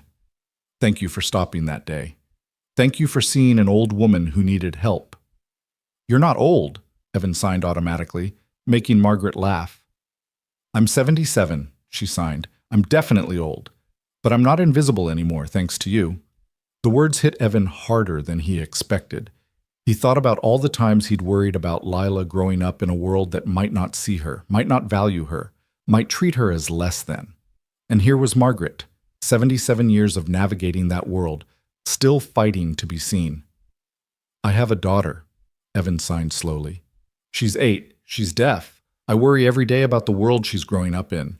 "Then you build her a better one," Margaret signed firmly. "That's what we do. We take the world as it is and we make it better for the next generation. You're doing that now." She gestured around the office. "Harper does it with buildings. You'll do it with her. Together, you'll create spaces where your daughter and others like her are seen, valued, included." Harper was watching this exchange with an expression Evan couldn't quite read, something soft and thoughtful crossing her features. "Mom's right," Harper said, signing along. "That's exactly what we're trying to do here, and I think you're the missing piece we needed." Patricia appeared in the doorway. "Harper, your 9:30 is here." "Right," Harper said. "Mom, can you help Evan get settled, office space, access badges, all that?" "Of course," Margaret signed. "Go to your meeting. I'll take care of him." Harper left, and Margaret turned to Evan with purpose. "Come, I'll show you where you'll be working." She led him to a small office 3 doors down from Harper's. Nothing fancy, but with good natural light and a desk that didn't wobble. This was Daniel's office, the designer who left. "It's yours now for as long as you need it." Evan set his messenger bag on the desk, still processing the fact that he had an office at Wells and Avery, that this was actually happening. "Can I ask you something?" he signed to Margaret as she helped him figure out the computer login. "Anything," she signed back. "What made you call Harper about me?" "You didn't know anything about me except that I helped you in the airport." Margaret paused, her hands stilling. Then she signed slowly, thoughtfully. "In 77 years, I've encountered thousands of hearing people. Most of them are kind when forced to interact with me. Some are patient. A few are genuinely good. But you," she met his eyes, "you saw me as a person first, not as a deaf person, not as an elderly person, not as a problem. Just as someone who needed help. That's rare. That's special. And I knew anyone who could see me that clearly would see my community clearly too." "I just did what anyone should do," Evan signed. "But most people don't," Margaret signed back. "That's the difference. You did what should be normal, what should be automatic. And because you did, you're here. You're going to help create something that will serve my community for generations." She smiled. "The universe rewards good hearts, Evan. Not always, not quickly, but eventually. Trust that." The rest of the morning passed in a blur of administrative setup, email accounts, building access, introductions to other staff members. Evan called the Hartford Center for the Deaf around noon, speaking with their community outreach coordinator about arranging focus groups with deaf and hard-of-hearing residents who would be the primary users of the new building. "We'd be thrilled to help," the coordinator said. "We've been worried about the building design, honestly. The renderings they showed us looked beautiful, but felt like they missed something essential. If you're trying to fix that, we're absolutely on board."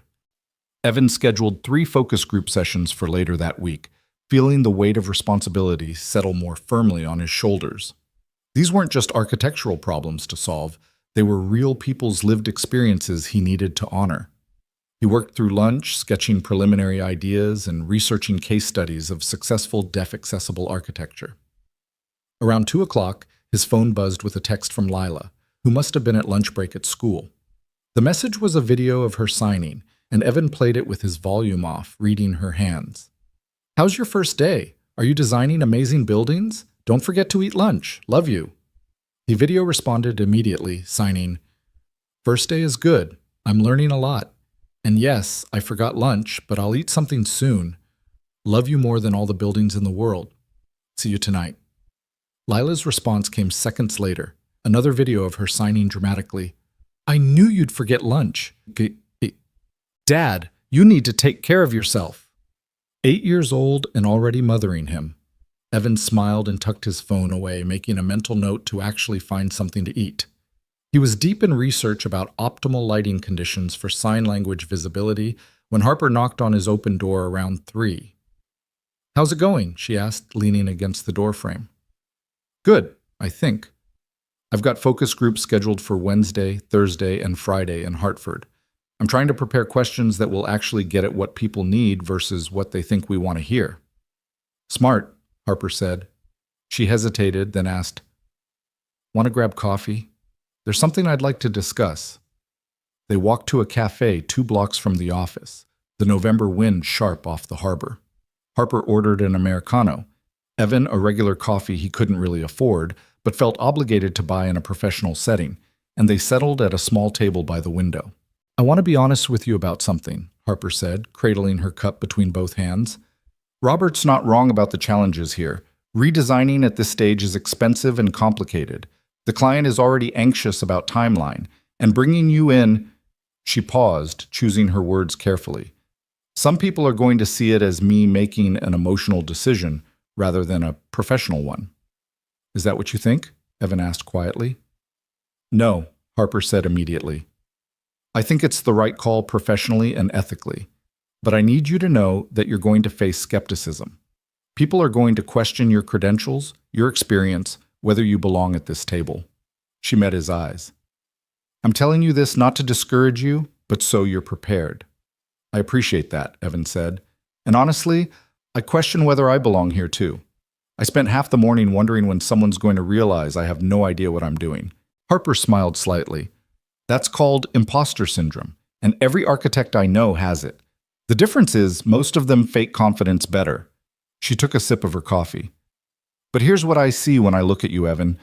I see someone who understands our community not from textbooks or professional training, but from lived experience. I see someone who stopped in an airport to help a stranger when they had every reason to keep walking. I see someone who's raising a deaf daughter in a world that doesn't always accommodate her, which means you've been fighting accessibility battles every single day for 8 years. She leaned forward. "That's not imposter syndrome. That's expertise they didn't teach in architecture school." Evan felt something tight in his chest loosen slightly. "Thank you for saying that." "I mean it," Harper said. "And I'm saying it now because over the next few weeks, you're going to need to remember it. When Robert questions your decisions, when clients push back on changes, when the team resists new ideas, remember that you belong at that table. Your perspective matters." They finished their coffee and walked back to the office, and Evan felt fortified somehow, steadier. Harper believed in him, Margaret believed in him, and somewhere in Hartford, Lila believed in him without question. Maybe that was enough. The rest of the afternoon disappeared into research and planning. Around 5:30, Evan realized he needed to leave soon to pick up Lila from Mrs. Chen's, and he started packing up his messenger bag.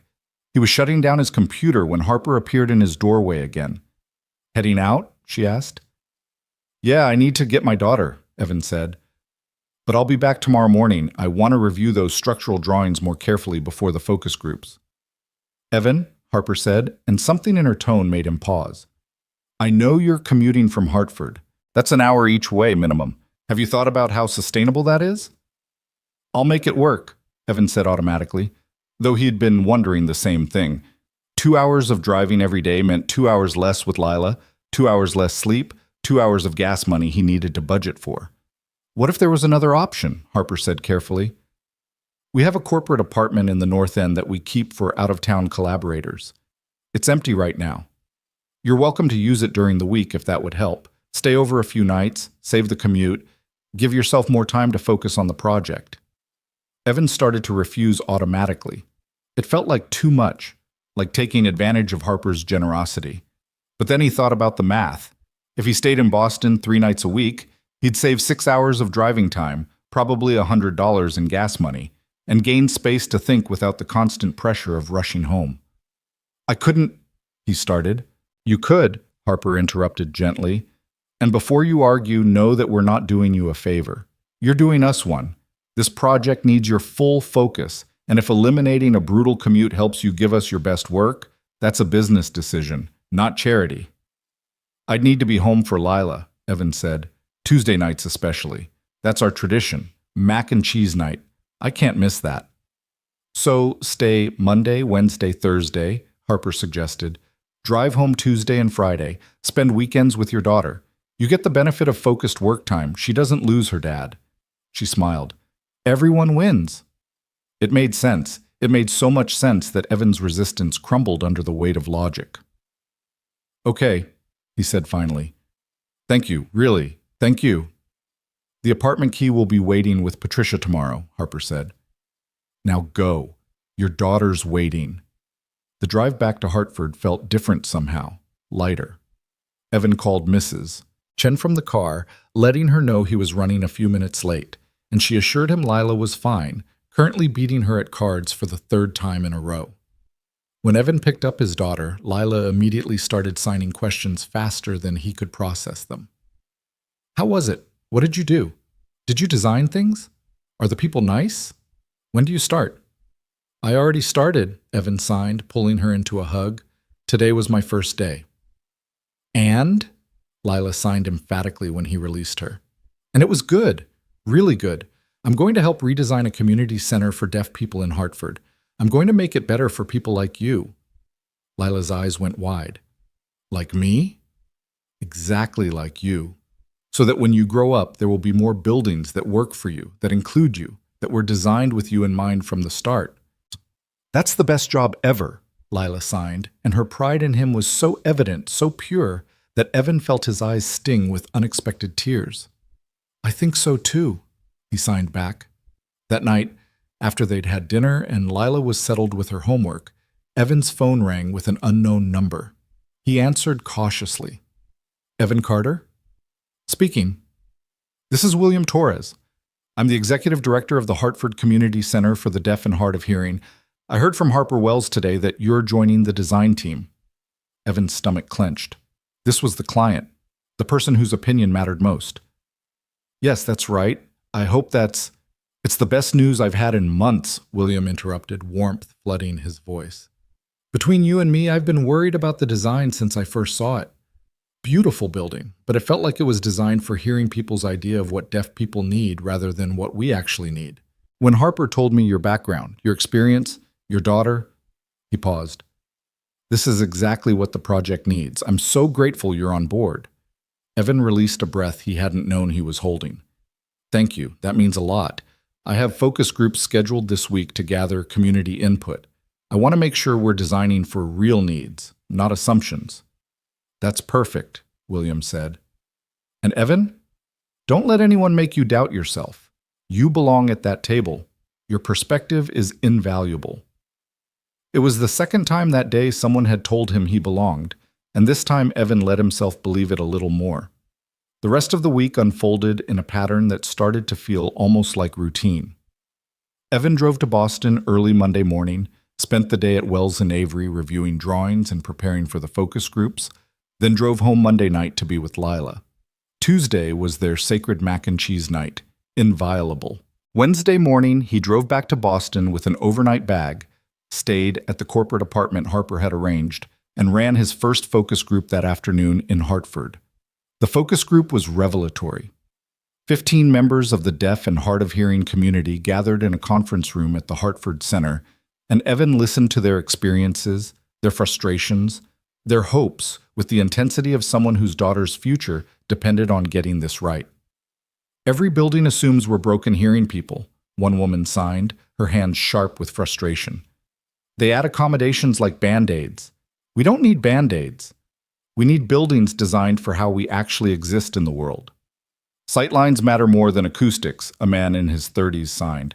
I need to see everyone in a room, not just the person speaking at the front. Current auditorium designs make that impossible. Lighting, signed a teenager who reminded Evan painfully of Lila. Everything is about mood lighting, romantic shadows. But I need to see hands clearly. I need consistent, bright, shadowless light. Why is that so hard? Evan took notes furiously, his mind already spinning with solutions. After the focus group ended, several participants stayed to talk with him individually, sharing stories that broke his heart and fired his determination in equal measure. Thursday's focus group brought different perspectives: parents of deaf children, educators, service providers. Friday's group included elderly deaf community members, their experiences spanning decades of being invisible in a hearing world. By Friday afternoon, when Evan sat down with Harper to review his findings, he had pages of notes, dozens of insights, and a crystal-clear understanding of what needed to change. The building needs to assume visual communication as primary, Evan explained, spreading his sketches across Harper's conference table. Not accommodate it, not add it as an afterthought, but design for it from the foundation up. Harper leaned over the drawings, her expression intent. Show me what that looks like. Curved walls instead of straight ones, Evan said, pointing to his revised floor plans. So people can see across spaces instead of being blocked by corners. Open circulation patterns that allow visual contact. Lighting from multiple sources to eliminate shadows. Materials and colors that enhance rather than interfere with visual clarity. The auditorium, Harper said, focusing on one particular drawing. You've completely reimagined it. No pillars, Evan confirmed. We use a different structural system. Tension cables from the ceiling, load-bearing walls that curve rather than interrupt. Everyone in the audience has clear sight lines to the stage and to each other. The lighting is designed for visibility first, aesthetics second. The colors are chosen to provide contrast without causing eye strain. Harper was quiet for a long moment, studying the drawings. Then she looked up at Evan with something like wonder in her expression. This isn't just accessible, she said softly. This is beautiful. This is architecture that celebrates difference rather than compensating for it. That's exactly what the community asked for, Evan said. They don't want to be accommodated. They want to be centered. Can we build this? Harper asked. Structurally, financially, is this actually feasible? I don't know yet, Evan admitted.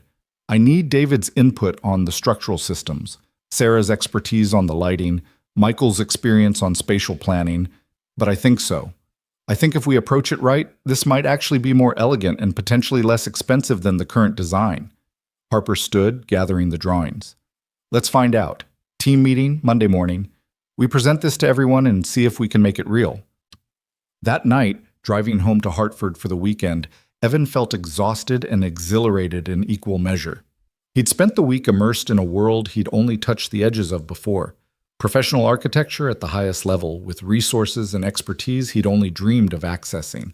And yet somehow he hadn't felt out of place.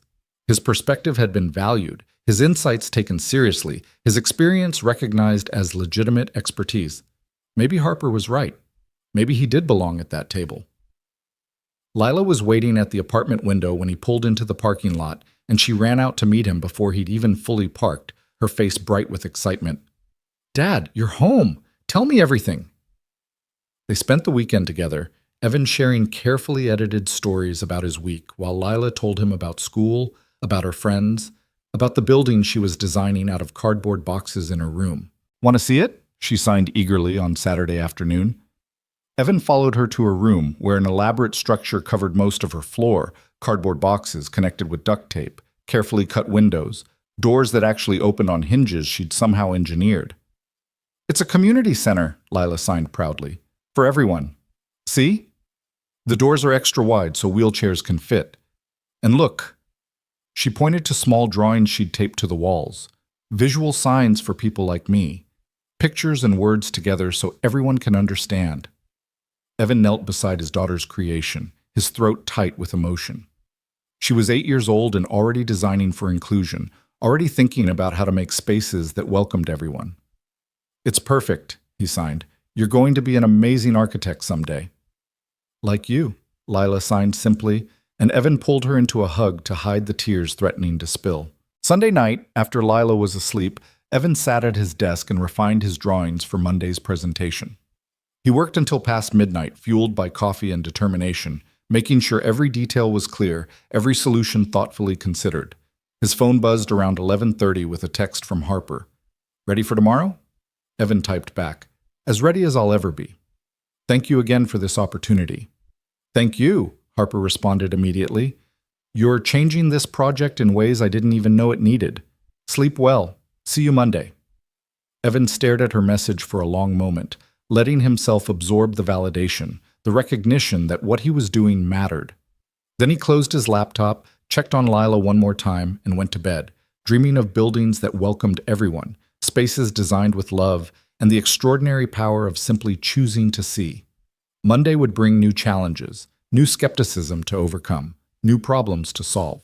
But for tonight, Evan Carter let himself believe that maybe, just maybe, he was exactly where he was supposed to be.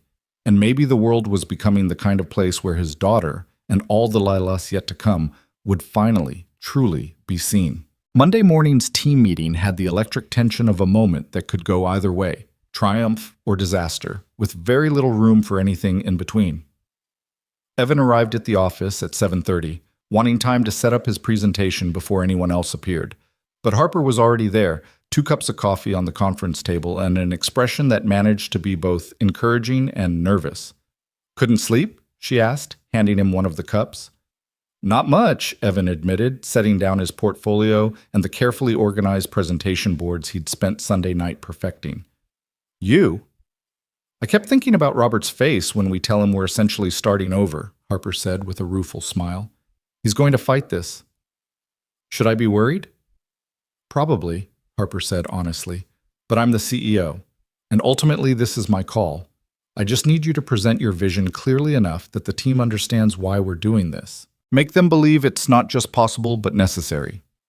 "No pressure," Evan said, trying for humor despite the anxiety coiling in his stomach. "You stopped to help my mother when you had every reason to keep walking," Harper said quietly. "You can handle this." The team started arriving at 8:45. Michael with his ever-present laptop, Sarah carrying a portfolio of lighting samples, David with his engineering calculations, Rachel from interiors looking curious and slightly apprehensive. Robert arrived last, precisely at 9 o'clock, his expression already skeptical before he'd even seen what Evan had prepared. When everyone was settled, Harper stood at the head of the table. "Thank you all for being here. I know we're gathered earlier than usual, but what Evan has to show us requires proper time and attention. Over the past week, he's conducted 3 focus groups with members of the Hartford deaf and hard of hearing community, gathering input that's going to fundamentally reshape how we approach this project." She gestured to Evan. "The floor is yours." Evan stood, his mouth dry despite the coffee, and faced a room full of architects and designers, whose combined experience probably totaled 2 centuries. He thought about Lila's cardboard community center, about Margaret signing desperately in an airport terminal, about every person who'd shared their stories in the focus groups with hope that someone might finally listen. "I'm going to start with something one of the focus group participants said," Evan began, his voice steadier than he felt. "She told me, every building assumes we're broken hearing people. They add accommodations like Band-Aids. We don't need Band-Aids. We need buildings designed for how we actually exist in the world." He paused, letting the words settle. That statement crystallized everything wrong with our current design. He pulled out the first presentation board showing the existing auditorium layout. "This is what we have now. It meets ADA requirements. It includes visual alert systems. It checks every box on the accessibility checklist, and it fundamentally fails the people it's meant to serve." Michael shifted uncomfortably. Robert's expression remained neutral, but Evan could see the calculation in his eyes. "The pillars obstruct sightlines," Evan continued, pointing to the structural columns. "For a deaf audience that needs to see interpreters, performers, and each other, these aren't just inconvenient, they're barriers that make the space unusable for its primary purpose. The lighting creates shadows that interfere with sign language visibility. The acoustic design prioritizes sound for a community where many users won't benefit from it, and the spatial arrangement assumes verbal communication patterns." He pulled out his redesigned floor plan, and he heard Sarah inhale sharply. This is what happens when we design for visual communication as primary rather than secondary, Evan said. No pillars. We use a tension cable system from the ceiling that David and I will need to develop together, but preliminary engineering suggests it's feasible. Curved walls that create clear sight lines across the entire space. Lighting from multiple angles designed for visibility first, aesthetics second. Spatial arrangements that assume people need to see each other to communicate.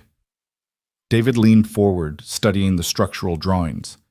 That cable system, you're talking about significant engineering. That's not a simple change. I know, Evan said, but it's the right change. And here's what's interesting. Preliminary cost estimates suggest it might actually be comparable to the current design. We're eliminating the pillar foundations, simplifying the floor structure, and using the architectural form itself to solve structural problems rather than fighting against it. Sarah was studying the lighting plans now, her expression thoughtful. You've specified high color rendering index fixtures throughout, multiple light sources to eliminate shadows, and maintained consistent brightness levels. That's elegant. It might even reduce our energy consumption compared to the current design. The community was clear about what they needed, Evan said. I'm just translating their lived experience into architectural solutions. Robert finally spoke, his tone measured. These are interesting ideas, Mr. Carter, but you're proposing we abandon weeks of design development work, go back to schematic design essentially, and delay the project timeline by months. The client has already approved the current design. The budget is allocated. The construction timeline is set. He looked at Harper. This isn't just a design change. It's a complete project restart. The client approved the current design because they didn't have a better option, Evan said before Harper could respond. But when I spoke with William Torres, the executive director, he told me he's been concerned about the design since he first saw it. He said it felt like it was designed for hearing people's idea of what deaf people need rather than what the community actually needs. Evan met Robert's gaze. He also said bringing me onto the team was the best news he'd had in months. The client wants this. One person's opinion, Robert started. 57 people's opinions, Evan interrupted, surprising himself with his boldness. That's how many community members participated in the focus groups. 57 deaf and hard of hearing individuals who will actually use this building, who shared their experiences and frustrations and hopes. This isn't about my ideas or your preferences or aesthetic choices. This is about serving the community this building is meant for. The room fell silent. Harper was watching Evan with an expression he couldn't quite read. Michael and Sarah were studying the revised drawings with obvious interest. David was running calculations on his tablet, his brow furrowed in concentration. Rachel, the interior designer who'd been quiet until now, spoke up. Can I see the circulation patterns in the community gathering spaces? Evan pulled out those drawings, and Rachel studied them intently. You've created visual corridors, she said slowly. Spaces where people can see each other across distances, where communication can happen naturally without forcing people into close proximity. Exactly, Evan said, grateful for her understanding. Deaf communication requires visual contact, which means spatial arrangements need to facilitate that. Our current design has a lot of small, enclosed rooms. This opens them up while maintaining acoustic separation for hard-of-hearing users who benefit from reduced background noise. It's actually brilliant, Rachel said, and Robert's jaw tightened slightly. David looked up from his calculations. The tension cable system could work. It's unusual, but structurally sound. We'd need to consult with a specialist, but preliminary numbers suggest it's feasible within budget, maybe even under budget if we account for eliminated foundation work. Robert was looking increasingly uncomfortable, like someone watching his carefully constructed arguments dissolve. Harper, can I speak with you privately? Anything you need to say can be said here, Harper replied, her tone pleasant but firm. We're a team. We make decisions together. Robert's expression suggested he disagreed, but he continued anyway. You're letting personal feelings override professional judgment. This redesign is risky, expensive, and unnecessary. We have a good design that meets all requirements. Making these changes could jeopardize the entire project. We have a technically adequate design that fails to serve its community, Harper corrected. And if we deliver that building, we'll have created something beautiful and useless. I'm not willing to do that. She looked around the table. I'm asking each of you, is this redesign worth pursuing? Michael? Michael nodded slowly. I think so. I've been uncomfortable with the auditorium design for weeks, but couldn't articulate why. Evan just showed us why. I'm on board. Sarah? The lighting approach is more thoughtful than what we had, Sarah said. I'd like to develop it further. David? The engineering is challenging but solvable, David said. And honestly, it's more interesting than what we were doing. I'm in. Rachel? Absolutely, Rachel said. This is the kind of project that could set a new standard for accessible design. I want to be part of that. Harper turned to Robert last. Robert? He was quiet for a long moment, and Evan could see the internal struggle playing out across his features, professional caution warring with the reality that his entire team had just endorsed the change. I still think this is risky, Robert said finally, but I'm outvoted, and I trust this team's judgment even when I disagree with it. If we're doing this, we do it right. That means proper timeline adjustments, clear budget oversight, and regular check-ins to make sure we're not going off the rails. Agreed, Harper said. Evan, how long do you need to develop these concepts into full schematic design? Evan thought quickly, trying to balance ambition with reality.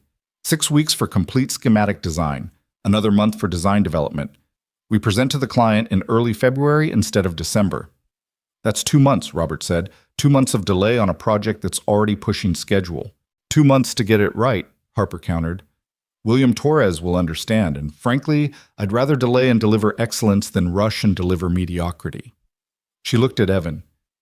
6 weeks. You'll work with the full team, Michael on spatial planning, Sarah on lighting, David on structural systems, Rachel on interiors. You lead on accessibility considerations, but this is collaborative. Everyone's expertise matters. Understood, Evan said, relief and excitement flooding through him in equal measure.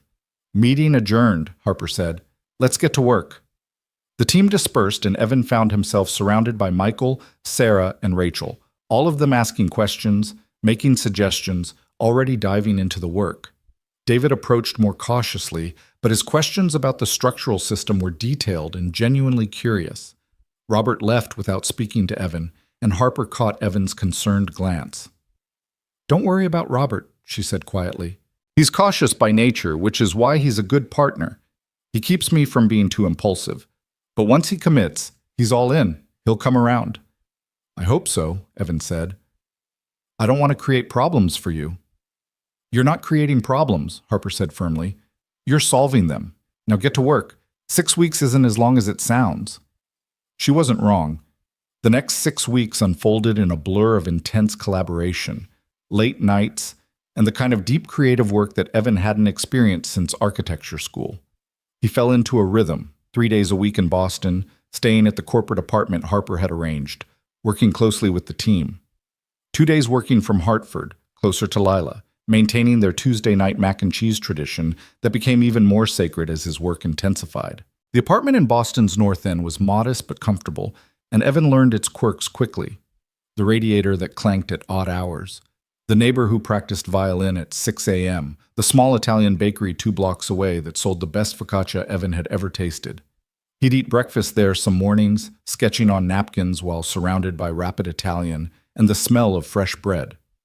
The work itself was consuming in the best way. Michael proved to be a generous collaborator, open to Evan's ideas while contributing expertise that turned rough concepts into buildable solutions. Sarah's lighting designs evolved into something extraordinary, fixtures that provided the consistent, shadow-free illumination the deaf community needed while creating an atmosphere that felt warm and welcoming rather than clinical. David's engineering calculations transformed Evan's vision of a pillar-free auditorium into structural reality, the tension cable system elegant and efficient. Rachel became an unexpected ally, her interior design concepts embracing the visual communication philosophy that underlay the entire project. She selected materials and colors that enhanced rather than interfered with sightlines, created furniture arrangements that assumed visual rather than verbal conversation patterns, and designed wayfinding systems that used clear symbols alongside text. Even Robert began to warm to the project. 2 weeks in, he stopped by Evan's office with a set of construction cost estimates. "The numbers are working," Robert said, setting the documents on Evan's desk. "You were right about the structural changes potentially saving money. We're actually trending slightly under budget." "That's good news," Evan said carefully, unsure if Robert was offering an olive branch or just reporting facts. "It is," Robert agreed. He hesitated, then continued. "I owe you an apology. I was skeptical of Harper bringing you onto the team. I thought it was sentiment overriding judgment, but what you're creating here," he gestured at the drawings covering Evan's walls. "This is exceptional work. You're making us better." The admission clearly cost him something, and Evan appreciated the honesty. "Thank you. That means a lot coming from you." "Don't let it go to your head," Robert said with a slight smile. "You still have 4 weeks to deliver full schematic design, and the hard part is just beginning." But even the hard part felt manageable when the work mattered this much. Evan found himself energized rather than exhausted by the long hours, excited to tackle each new challenge. The building was becoming something special, not just accessible, but beautiful, not accommodating difference, but celebrating it. His relationship with Harper evolved during those weeks too, shifting from professional collaboration to something deeper, though Evan was careful not to examine it too closely. They worked late together often, ordering takeout to the office and reviewing drawings over Thai food or pizza. Harper would sign while they talked, seamlessly shifting between ASL and speech, and Evan found himself doing the same, their communication patterns adapting to each other naturally. She told him about growing up with Margaret, about learning to navigate between deaf and hearing worlds, about the specific loneliness of being a bridge between two communities without fully belonging to either. "I'm deaf enough that the hearing world sometimes excludes me," Harper signed one night over pad thai, 3 weeks into the project. "But I'm hearing enough that the deaf community sometimes sees me as an outsider. You exist in both worlds, but never quite fit perfectly in either." "Lila's going to face that," Evan signed back, the worry he always carried surfacing. "She's being raised in both communities, learning both languages. I want her to feel whole, not fragmented." "She will," Harper signed with certainty. "Because she has you. Because you're teaching her that she doesn't have to choose, that she can be fully herself in all her complexity." Their eyes held for a moment longer than strictly professional, and Evan felt something shift in the air between them. But then Harper's phone buzzed with an email alert, the moment broke, and they returned to discussing sightline calculations for the community gathering spaces.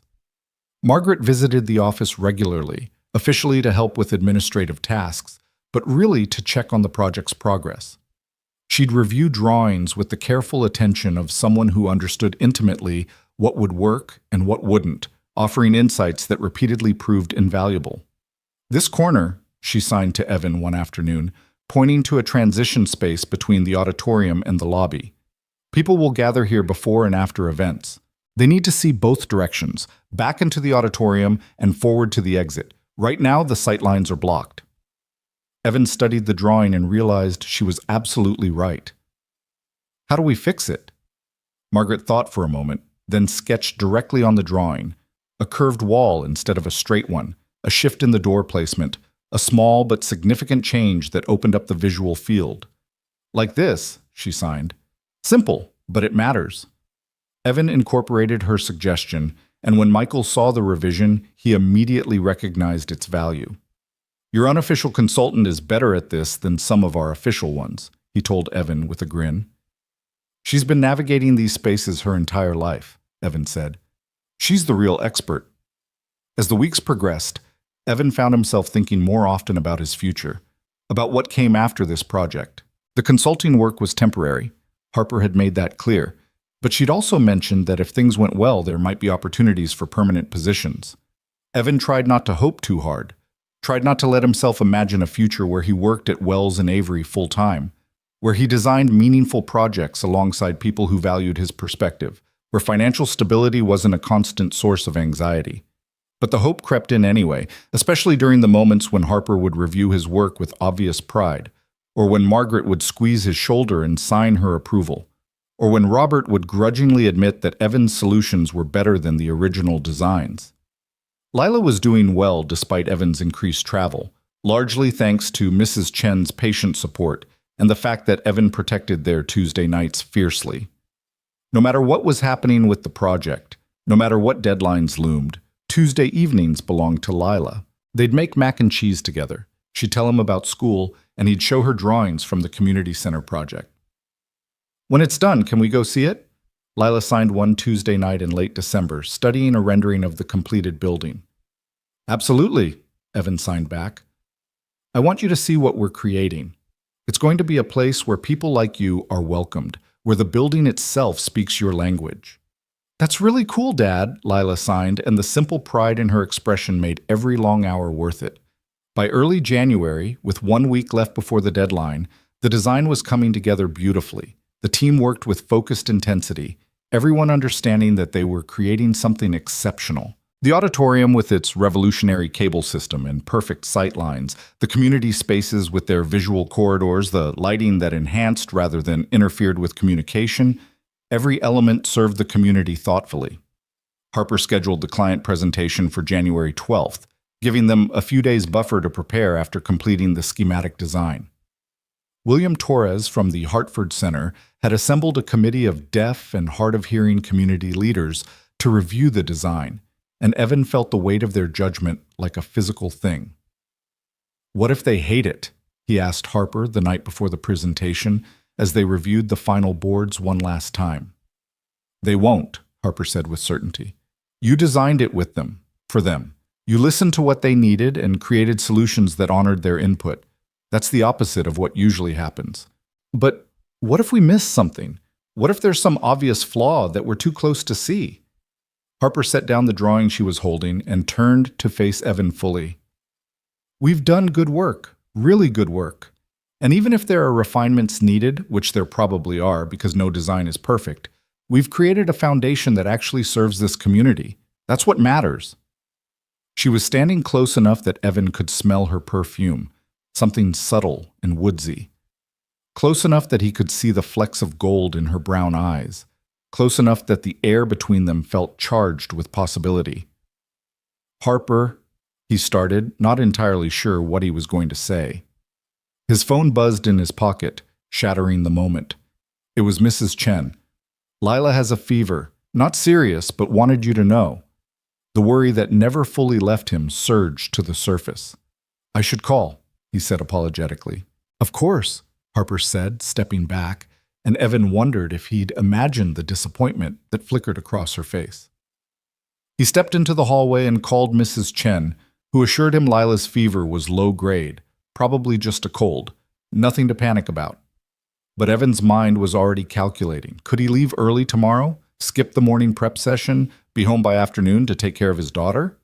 When he returned to Harper's office, she was carefully organizing the presentation boards, her expression professionally neutral again. "Everything okay?" she asked. "Lila's got a fever. Mrs. Chen says it's minor, but you want to be there," Harper finished. "Go. We've got the prep covered. The presentation isn't until 2 p.m. tomorrow anyway. Drive home tonight, take care of your daughter, come straight to Hartford Center tomorrow by 1:30. We'll meet you there." "Are you sure?" "Evan, your daughter needs you. That's always the priority. We're fine here." He gathered his things quickly, grateful for her understanding, but frustrated by the constant pull between his professional dreams and his parental responsibilities. It was nearly 9 p.m. by the time he reached Hartford, stopping first at a pharmacy for children's fever medication before heading home. Lila was curled on Mrs. Chen's couch, looking small and miserable, her face flushed with fever. When she saw Evan, she immediately started signing, "I'm sorry. I know you have important work." "Hey, stop that," Evan signed, pulling her into a careful hug. "You're the most important work. Always." He got her home, administered medication, and stayed beside her bed until she fell into restless sleep. Then he sat at his desk and pulled out the presentation materials one more time, reviewing them by lamplight while listening to his daughter's breathing through the open door. This was his life, toggling constantly between architect and father, professional and parent, individual dreams and family responsibilities. And tomorrow, somehow, he needed to deliver the presentation of his career while making sure his sick daughter was cared for. Around midnight, his phone lit up with a text from Harper. How's Lila? Fever's down, she's sleeping. I'll be there tomorrow. I know you will. And Evan, we're going to be great tomorrow. Trust the work we've done. He wanted to text back something about how much her faith meant to him, about how these past 6 weeks had changed everything, about the feelings that had been growing steadily despite his attempts to ignore them. But it was late. His daughter was sick, and tomorrow was too important to complicate with emotions he wasn't sure Harper shared. So he just typed, "Thank you. See you tomorrow," and tried not to think too hard about the fact that somewhere during the past 6 weeks of late nights and collaborative dinners and shared understanding, he'd started falling for Harper Wells. The next morning arrived with weak winter sunlight and Lila's fever down to normal. Evan made her breakfast, got her settled with movies and books, and called Mrs. Chen to see if she could check on Lila throughout the day. "Of course," Mrs. Chen said. "You go do your presentation. Lila and I will be fine. She can come over here if she wants company." Evan kissed Lila's forehead, signed his love, and drove to Hartford Center with his heart hammering against his ribs. The presentation materials were loaded in his car. His clothes were carefully chosen to look professional without trying too hard, and his mind was running through the presentation sequence for the 100th time. He arrived at 1:15 to find the Wells and Avery team already setting up in the Hartford Center's largest conference room. Harper looked up when he entered, and her face brightened with relief and something else that made Evan's pulse quicken. "You made it. How's Lila?" "Better. Fever's gone. Mrs. Chen's checking on her." "Good." Harper squeezed his arm briefly, a gesture of support that felt charged with unspoken meaning. "Ready to show them what we've created?" Evan looked at the presentation boards arrayed around the room. 6 weeks of intensive work, community input translated into architectural solutions, a building designed not just for accessibility but for belonging. He thought about Margaret signing in an airport terminal, about Lila's cardboard community center, about 57 people who'd shared their stories in focus groups hoping someone would listen. "Yeah," he said. "I'm ready." The committee began arriving at 1:30. William Torres and a dozen community leaders, all deaf or hard of hearing, all intimately familiar with the ways buildings typically failed them. They settled around the conference table with expressions that ranged from curious to skeptical, and Evan felt the weight of their collective experience. Harper opened the presentation with interpreters present for those who preferred voice-to-sign interpretation, though most of the committee signed fluently. She introduced the team, explained the redesign process, and then turned the presentation over to Evan. 6 weeks ago, Evan began, signing as he spoke, Harper asked me to join this project because of a chance encounter in an airport. I helped her mother, Margaret Wells, find her gate after she'd been ignored by dozens of people. I stopped because I have a deaf daughter, and I understood what it feels like to be invisible. He saw several committee members nod in recognition. Margaret told me later that I'd seen her as a person first, not as a deaf person. And that's what we've tried to do with this building, design it for real people with real needs, not for theoretical users who exist only in accessibility guidelines. Evan walked them through the design systematically, explaining each choice and the community input that had shaped it. The auditorium with no pillars, creating perfect sight lines. The lighting designed for visual communication. The spatial arrangements that assume signing rather than speech. The wayfinding systems that use symbols and text together. Every detail considered, every choice intentional. The committee members asked questions, made suggestions, pushed back on certain elements. But Evan could see their engagement growing, their initial skepticism transforming into genuine interest, and then something that looked like excitement. When he finished the presentation, there was a long moment of silence. Then William Torres began to sign, and his hands moved with emotion. "In 30 years of working in this community," William signed, "I've never seen a design that understands us this well. This isn't a building with accommodations added. This is a building designed from the ground up for visual communication, for deaf culture, for our way of being in the world." He looked directly at Evan. "This is what we've been waiting for." Around the table, other committee members were nodding, signing their agreement. One woman had tears in her eyes as she signed, Finally someone sees us." Harper caught Evan's gaze across the room, and the pride in her expression was unmistakable. Margaret, who'd come to observe, was smiling broadly, signing applause. The committee voted unanimously to approve the schematic design and move forward with design development.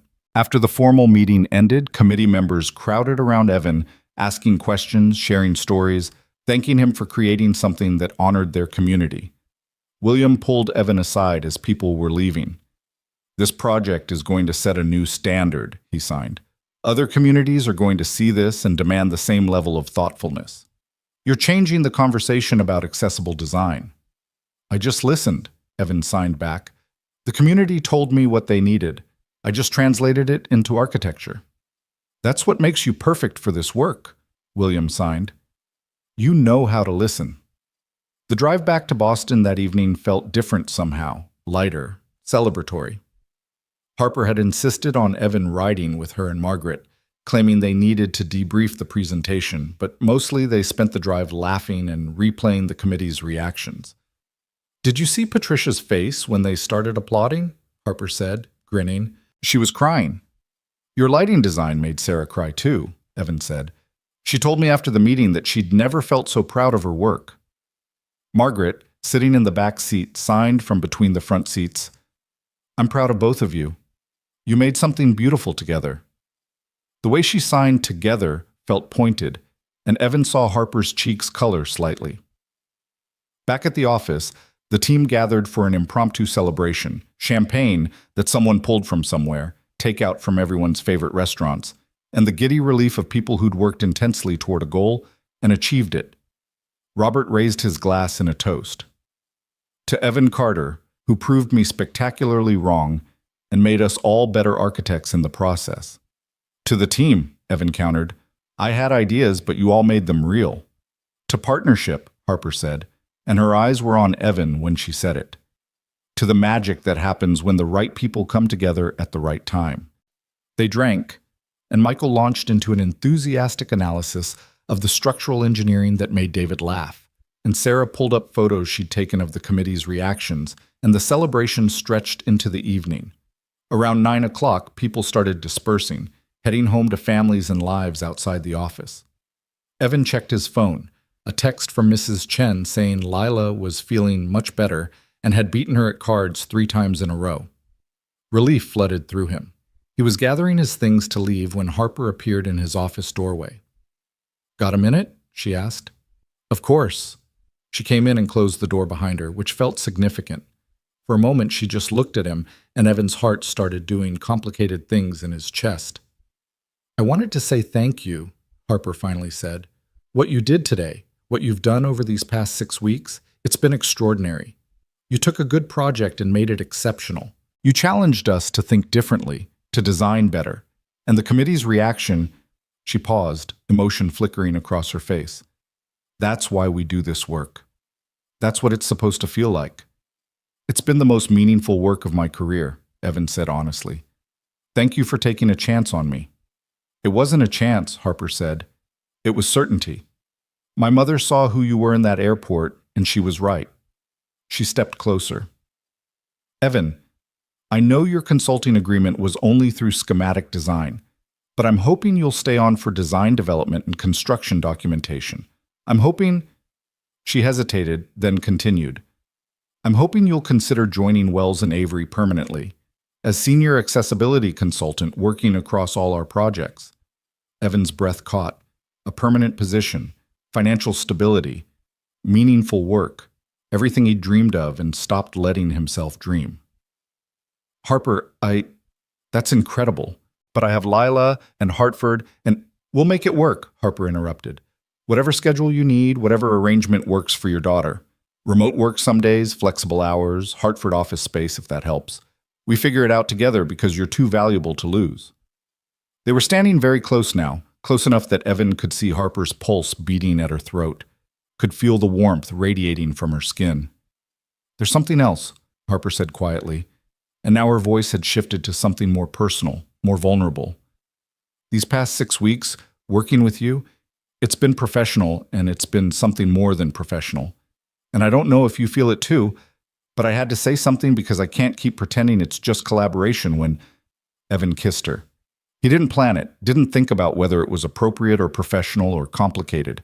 He just closed the distance between them and kissed her, and Harper made a small sound of surprise before kissing him back. When they finally broke apart, both breathing hard, Harper smiled up at him. "So you feel it too," she said. "Yeah," Evan said, his voice rough. "I really do." "This is complicated," Harper said, though she made no move to step away. "You work for me, technically. There are power dynamics to consider. We need to be careful." "I know," Evan said. "But Harper, these past weeks, being around you, working with you, learning from you, it's been more than just professional for a while now." "For me too," Harper admitted. "I kept telling myself it was just admiration, just respect for your talent. But it's more than that." They stood there in Evan's small office, the celebration sounds fading from down the hallway, and Evan felt the future shifting into focus. A future that included meaningful work and financial stability, and this remarkable woman who understood him in ways he hadn't known he needed. "So what do we do?" Evan asked. "We take it slow," Harper said. "We're honest with each other and with the team. We don't hide it, but we don't make it complicated either. And," she smiled, "we see where it goes." "I'd like that," Evan said, and kissed her again because he could, because she wanted him to, because everything that had seemed impossible 6 weeks ago was suddenly, miraculously, within reach.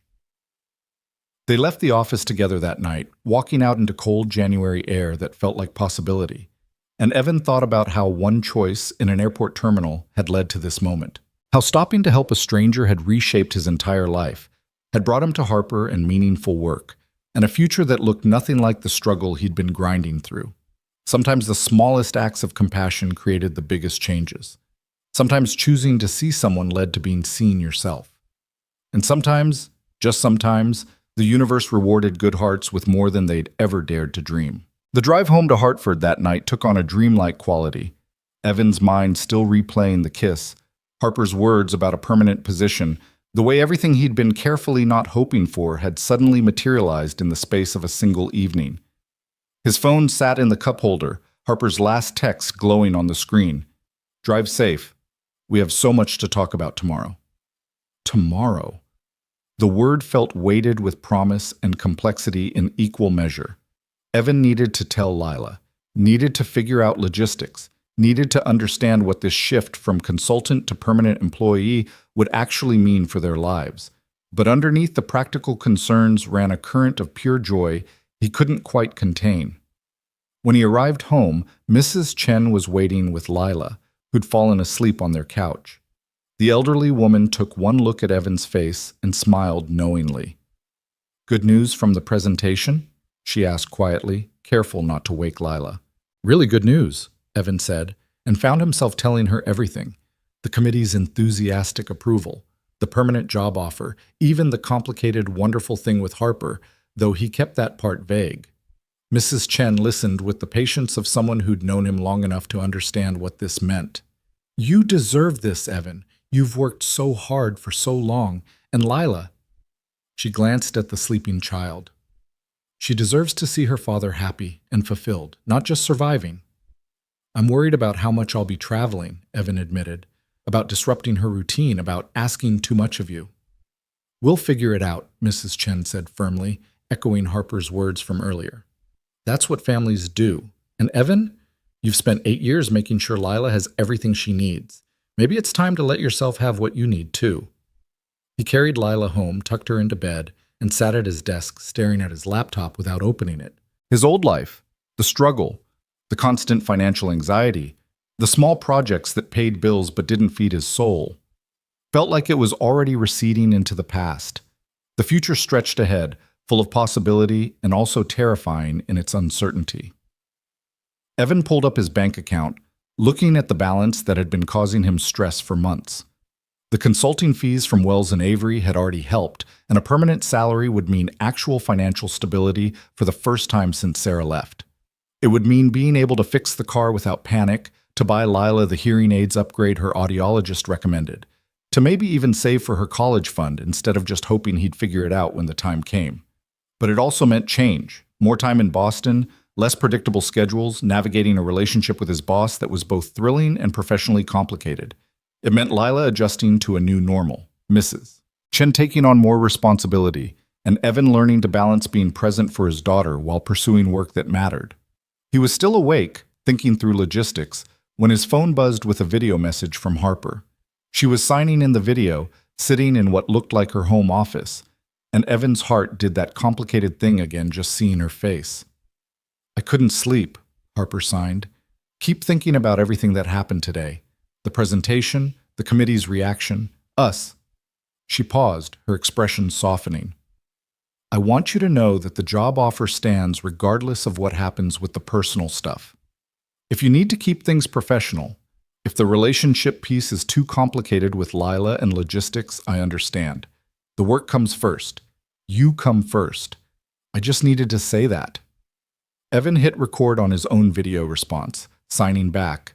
"I couldn't sleep either. And Harper, I want both.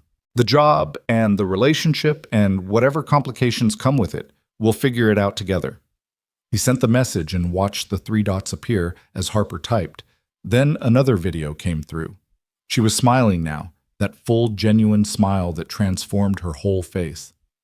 "Together. I like the sound of that. Sleep well, Evan Carter. Tomorrow we start planning the rest of design development.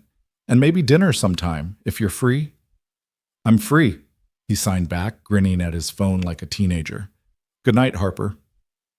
Morning arrived with Lila bouncing on his bed at 7 a.m., fully recovered from her fever and full of energy. "Dad, you're still sleeping. It's late. What happened at the presentation? Did they like it? Tell me everything." Evan sat up, rubbing his eyes, and pulled Lila down beside him. "They loved it," he signed. "The committee approved everything. We're moving forward with the design." "I knew they would," Lila signed enthusiastically. "Your design was perfect. When can we see it?" "Not for a while. We have to finish all the drawings and then actually build it. But there's something else I need to talk to you about." Evan took a breath, suddenly nervous. "Harper offered me a permanent job at Wells and Avery. Not just consulting, but actually working there full-time." Lila's hands stilled, processing. "In Boston?" "Some of the time, yes. But I'd still work from home, too, and we'd figure out a schedule that works for us. Mrs. Chen said she'd help more, and Lila..." He made sure she was looking at him. "This would never change how important you are. You're still the most important thing in my life. Always." "But it's what you want?" Lila signed. "The job?" "Yes," Evan signed honestly. "It's work that matters, with people who value what I do.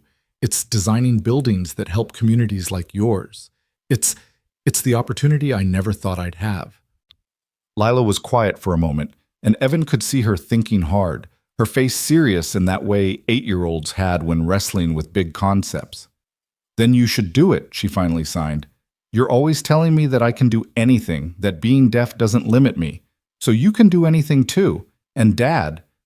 She looked up at him with those serious brown eyes. "You're always happy when you come home from Boston now. You weren't happy before, not really. I want you to be happy." Evan pulled her into a hug, his throat tight. How had he gotten so lucky with this kid? "When did you get so wise?" "I've always been wise," Lila signed matter-of-factly when he released her. "You just noticed?" They made pancakes for breakfast, one of Lila's favorite foods after mac and cheese, and Evan found himself telling her more about the project, about the focus groups, about designing a building where people who signed would feel welcomed and seen. "Like my cardboard building," Lila signed excitedly. "Except real and big, and people can actually use it." "Exactly like that," Evan agreed. "You're going to be an amazing architect someday, sweetheart. You already understand what matters, that buildings should work for everyone." "Will you teach me," Lila signed, "about architecture and design and making buildings that include people?" "Every day," Evan promised. "We'll learn together." The rest of the week unfolded in a flurry of activity. Evan officially accepted the permanent position at Wells and Avery, negotiating a schedule that kept him home Tuesdays and Fridays, working from Hartford Mondays while coming into Boston Wednesdays and Thursdays. It wasn't perfect, but it was workable, and Harper had been true to her word about flexibility.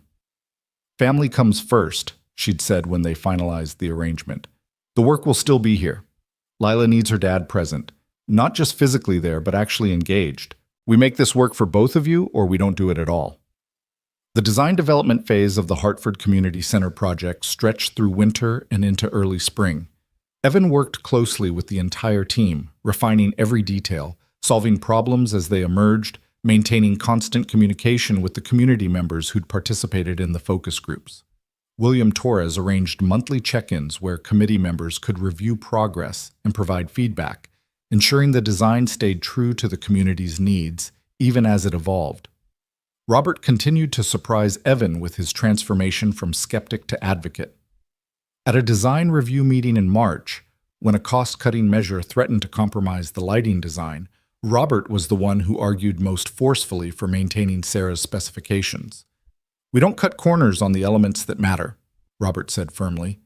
"The lighting is fundamental to how this building serves its community. We find savings elsewhere." They found savings elsewhere. David's structural engineering brilliance led to efficiencies that freed up budget.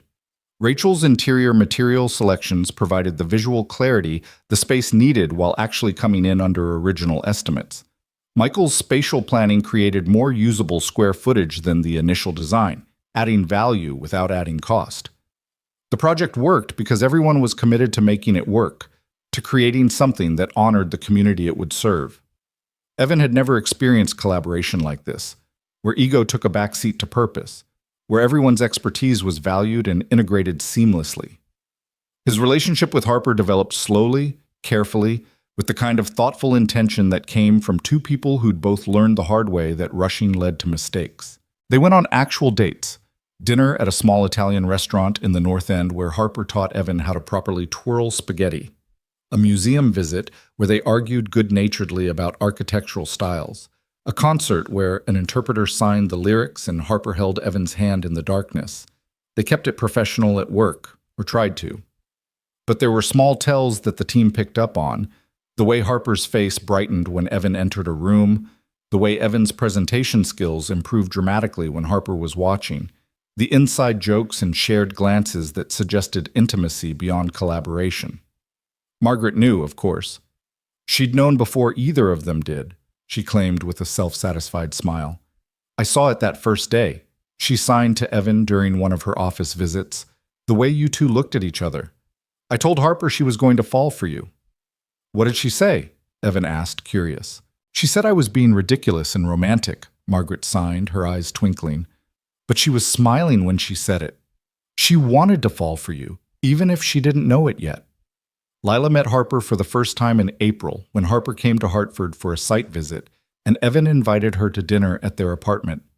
He'd been nervous about the meeting, worried about how his daughter would react to this new presence in his life. But Lila handled it with the straightforward curiosity of children. "You're my dad's boss," Lila signed when Harper arrived, studying her carefully. "I am," Harper signed back, kneeling to be at Lila's eye level. "But more importantly, I'm your dad's friend, and I hope maybe we can be friends too." "Can you sign?" Lila signed, testing her. "Fluently," Harper signed. "My mom is deaf. She taught me to sign before I learned to speak." Lila's eyes widened. "Really? Is she nice?" "She's the best person I know," Harper signed. "She'd love to meet you sometime, if that's okay." "Okay," Lila agreed. Then with the directness of 8-year-olds, "Are you dating my dad?" Harper glanced at Evan, a question in her eyes, and he nodded slightly. They'd discussed this, agreed to be honest with Lila rather than pretending their relationship was purely professional. "Yes," Harper signed to Lila. "Is that okay with you?" Lila considered this seriously. "He's been really happy lately, happier than before. So I think it's good." She paused, then added, "But if you make him sad, I'll be very upset with you." Harper's smile was soft and genuine. "That's fair. I promise I'll try my best not to make him sad. And Lila, your dad talks about you all the time. You're clearly the most important person in his world. I'm not trying to change that."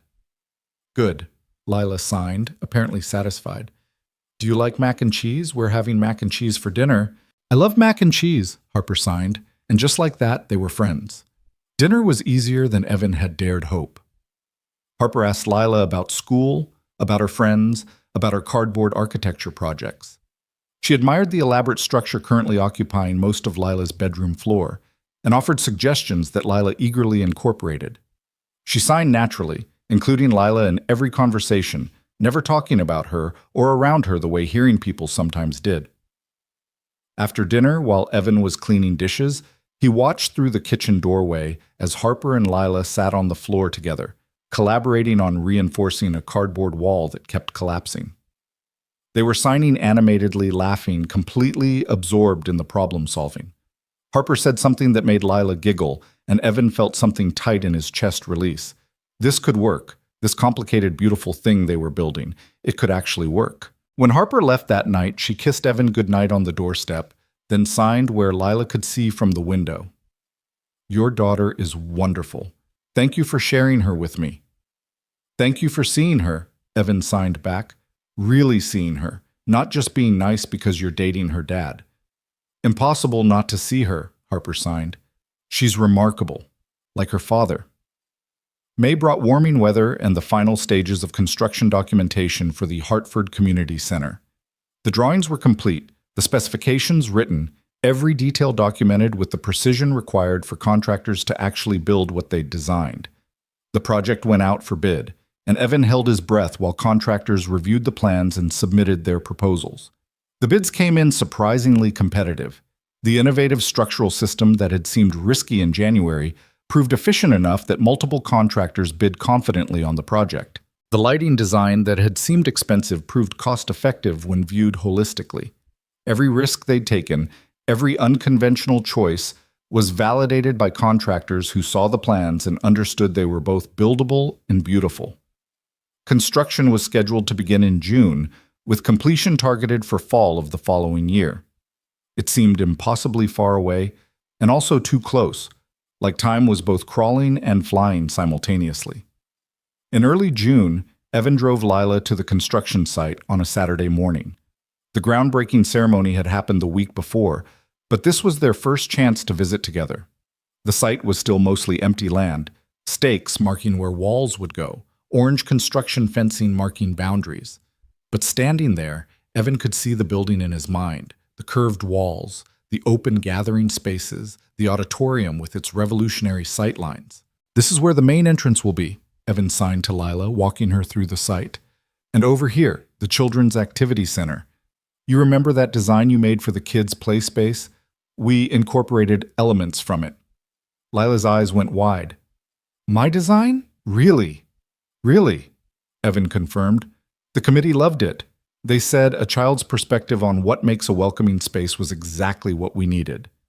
They walked the site together, Evan describing what would rise from this empty ground, and Lila asked 1,000 questions about foundation systems and structural loads and whether the playground would have swings.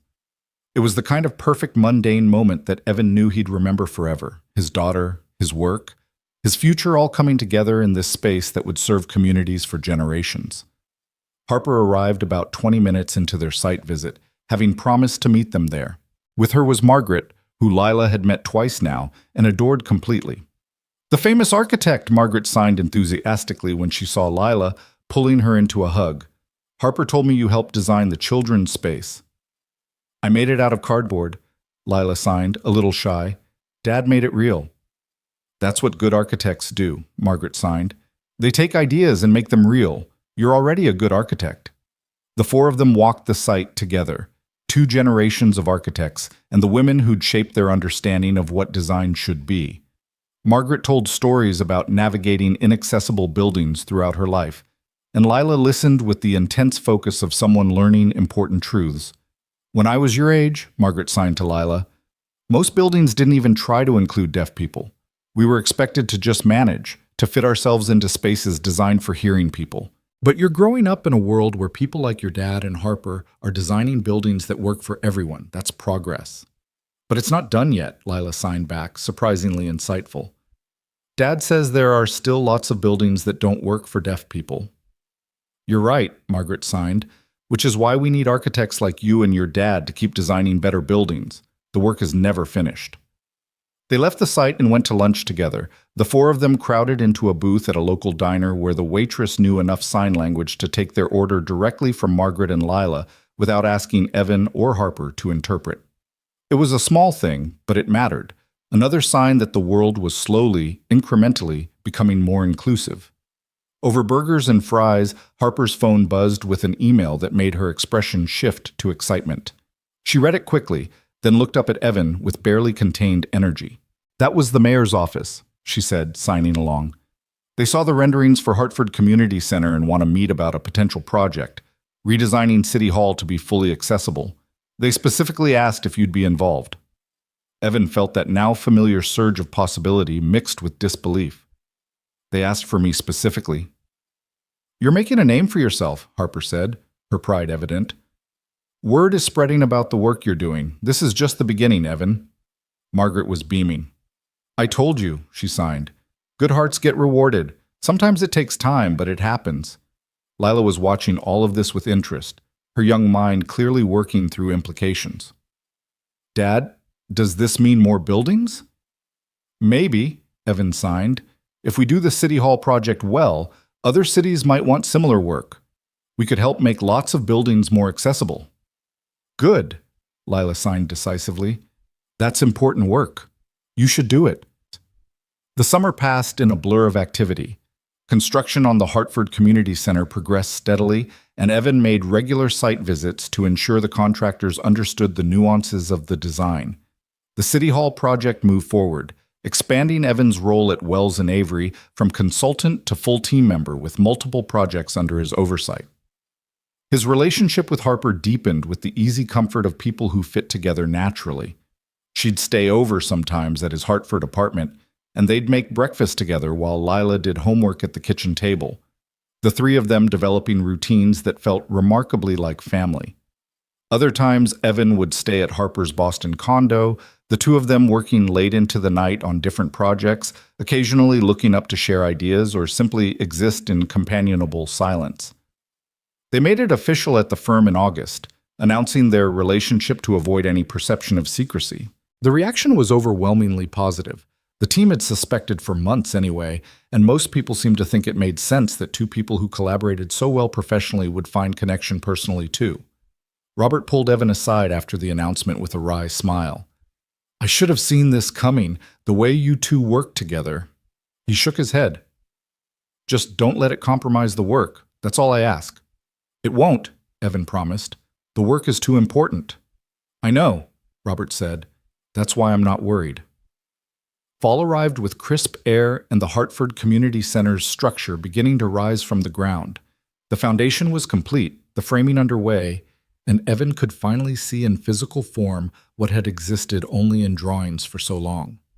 He brought Lila to the site regularly, letting her watch the building take shape, explaining how the pieces fit together. Lila had started 4th grade, still at the same school, still friends with Maya, but with new confidence that Evan attributed partly to watching her father pursue meaningful work and partly to her own growing maturity. She was talking more about becoming an architect, asking detailed questions about Evan's projects, sketching her own designs with increasing sophistication. "She's going to be better than both of us," Harper said one evening, watching Lila work on a school assignment about accessible playgrounds. "She has the technical understanding and the lived experience. That's a powerful combination." "She has good role models," Evan said, squeezing Harper's hand. November brought the first anniversary of that Tuesday afternoon in the airport. 1 year since Evan had stopped to help Margaret, since everything had changed. Harper suggested they mark the occasion with dinner, the four of them together at a nice restaurant in Hartford. They gathered at the same restaurant where Evan and Harper had argued about spaghetti twirling 6 months earlier, and the conversation flowed easily, comfortably. Margaret told stories about Harper's childhood, making her daughter groan with mock embarrassment. Lila told elaborate tales about her classmates' various dramas, signing with theatrical flair that made everyone laugh. Harper and Evan traded glances across the table, that familiar warmth of shared understanding passing between them. After dinner, walking back to their cars in the cool November evening, Margaret pulled Evan aside while Harper and Lila walked ahead, deep in conversation about some architectural principle. "I wanted to thank you," Margaret signed, "not just for helping me that day at the airport, though that matters, but for everything that came after, for designing buildings that see my community, for making my daughter happy, for being exactly the person I thought you were when you stopped." I should be thanking you," Evan signed back. You changed my entire life. If you hadn't reached out to Harper, the universe puts people where they need to be, Margaret interrupted. I just helped facilitate what was meant to happen. You did the hard work, the designing, the learning, the growing. You earned everything you have now. I don't know about that, Evan signed, feeling suddenly emotional. I just tried to do the right thing. Exactly, Margaret signed, her hands emphatic. That's what makes you special, Evan. You keep choosing to do the right thing, even when it's harder, even when it costs you something. That's character. That's why good things happened. The Hartford Community Center opened on a brilliant October Saturday, almost 2 years after that chance encounter in Logan Airport. The building rose from its site like a statement of intent, clean lines and generous windows, the curved walls creating flowing spaces visible even from outside. Evan stood with Harper and Lila and Margaret at the dedication ceremony, watching as hundreds of community members flooded into the space they'd all helped create. William Torres gave a speech about the years of advocacy that had led to this moment, about the community leaders who'd fought for funding, about the architects who'd listened and learned and designed something truly extraordinary.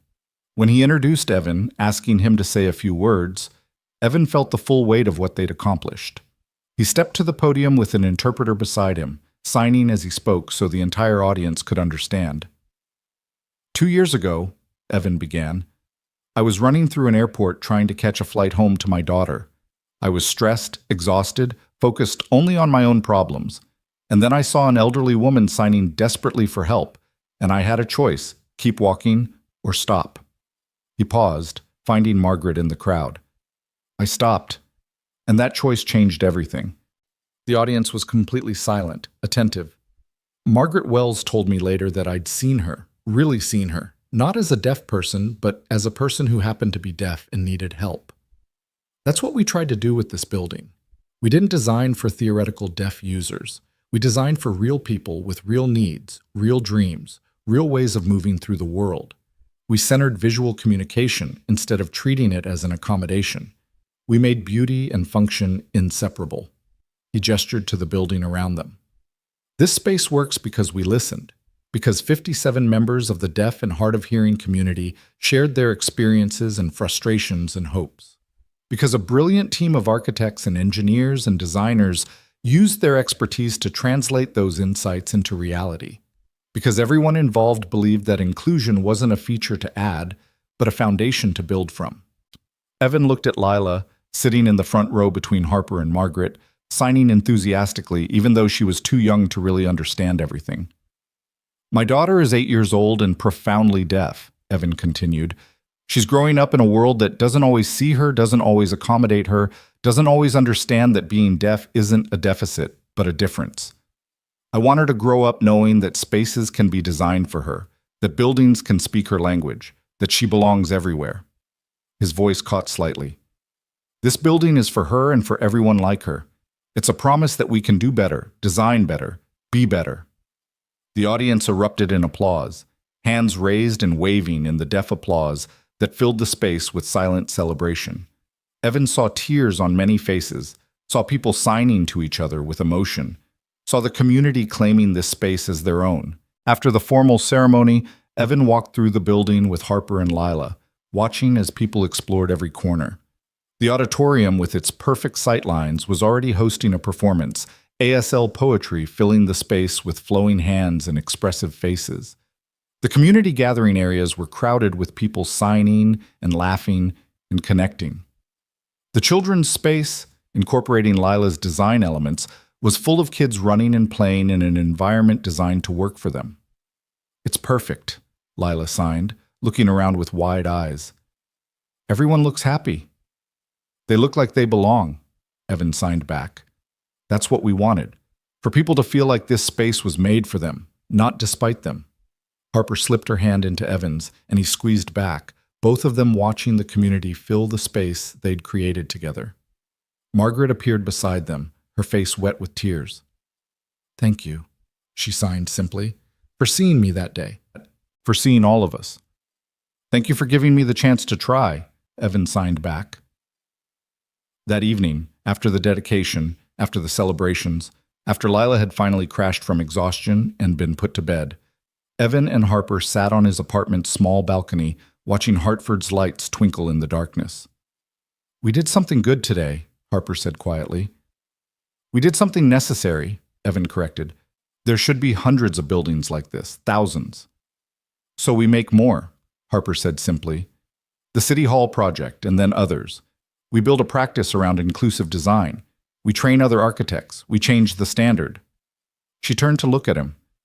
"This is just the beginning, Evan. What we started today, it's going to ripple outward." "I hope so," Evan said. "I hope Lila grows up in a world where buildings like Hartford Community Center are normal, not exceptional." "She will," Harper said with certainty. "Because you're helping build that world. We're helping build it together." They sat in comfortable silence for a while, and then Harper said, "I have something to ask you." Evan's heart rate picked up at her tone, serious but excited, nervous but certain. "Move in with me," Harper said. "Not right away, not until Lila's ready, not until we've figured out all the logistics. But eventually. Build a life with me, Evan. Not just a professional partnership, but a real partnership. You and Lila and me, figuring it out together." Evan felt emotion rise in his throat. "Harper, I know it's complicated," Harper continued. "I know you have to think about Lila, about Mrs. Chen, about schools and routines and everything that matters. But I love you, Evan Carter. I love your daughter. I love the family you've built, and the person you are, and the work we do together. And I want to build something permanent with you." "I love you too," Evan said, the words feeling both monumental and simple. "And yes, not right away, but yes. Let's build something together." They kissed under Hartford's sky. Two architects who'd found each other through an act of compassion, who'd built something beautiful together professionally and personally, who were choosing to keep building. The months that followed brought changes both logistical and emotional. Evan, Harper, and Lila started spending more time together as a unit, weekends exploring Boston, evenings in Hartford, holidays beginning to blend their traditions. They introduced Lila to the idea gradually, letting her adjust to Harper's increased presence, making sure she felt secure and central and never an afterthought. By spring, Lila was asking when Harper was moving in, not if, and they started looking at houses together, something with space for all of them, close enough to Lila's school in Hartford but commutable to Boston. Something that could become home for this pieced-together family they were creating, Mrs. Chen was delighted by the developments, telling Evan she'd known from the start that he needed a partner, someone who understood both his work and his heart. "You were so lonely," Mrs. Chen said one afternoon, helping Evan pack up his apartment in preparation for the move. "Even before Sarah left, you were lonely. But now you light up when Harper walks into a room. That's how it should be." The Hartford Community Center became a model for other projects, exactly as Harper had predicted. Other cities reached out, other communities asked for similar thoughtfulness, and Wells and Avery's accessible design practice grew rapidly. Evan hired 2 junior architects specifically to focus on inclusive design, training them in the principles he'd learned through lived experience and community input. One of his new hires was a recent graduate who was hard of hearing herself, and watching her bring her own insights to projects reminded Evan why this work mattered. The next generation of architects would include more diverse voices, more lived experience, more people who understood accessibility not as a checklist but as a fundamental design principle. Lila turned 10 in March, and for her birthday party she asked to visit the Hartford Community Center and show her friends around the building her dad designed. Evan watched as she led a group of 10-year-olds through the space, explaining sightlines and lighting design with the confidence of someone who'd grown up understanding that buildings could include or exclude, could welcome or alienate. "My dad made this building for people like me," Lila told her friends proudly. "For deaf people and hard of hearing people, so we have a place that works the way we work." Maya, Lila's best friend, signed something that made Lila giggle, and they ran off together to explore the Children's Activity Center. Harper slipped her hand into Evan's. "She's going to change the world," Harper said quietly. "She already is," Evan replied.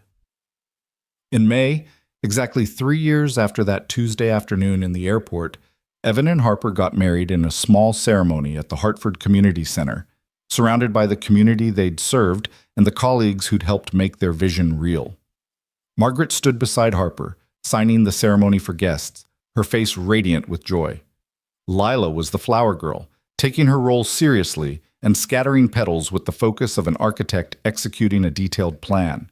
The ceremony was conducted in both ASL and speech, every word signed and spoken simultaneously, and when the officiant pronounced them married, the room erupted in deaf applause, hundreds of hands waving in celebration. At the reception, Margaret pulled Evan aside for a moment, her eyes suspiciously bright. 3 years ago, she signed, I was invisible in an airport, and you stopped. You saw me, you helped me, and look what came from that single choice. She gestured around the room, the community center they'd designed, the colleagues celebrating, Lila dancing with Harper on the makeshift dance floor. One moment of compassion created all of this. That's the power we have, Evan. Every time we choose to see someone, every time we stop to help, we change the world a little bit. You changed my world completely, Evan signed back. I was drowning before I met you, struggling to keep my head above water, convinced I'd never achieve anything meaningful. And you gave me a chance to do work that matters, to be part of something bigger than myself.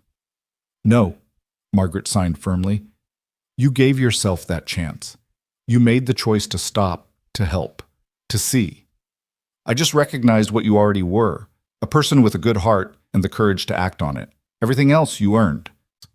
The party stretched late into the evening, celebration and joy filling the building that had started as sketches and community input and had become something real and solid and permanent. Evan danced with Lila, with Harper, with Margaret.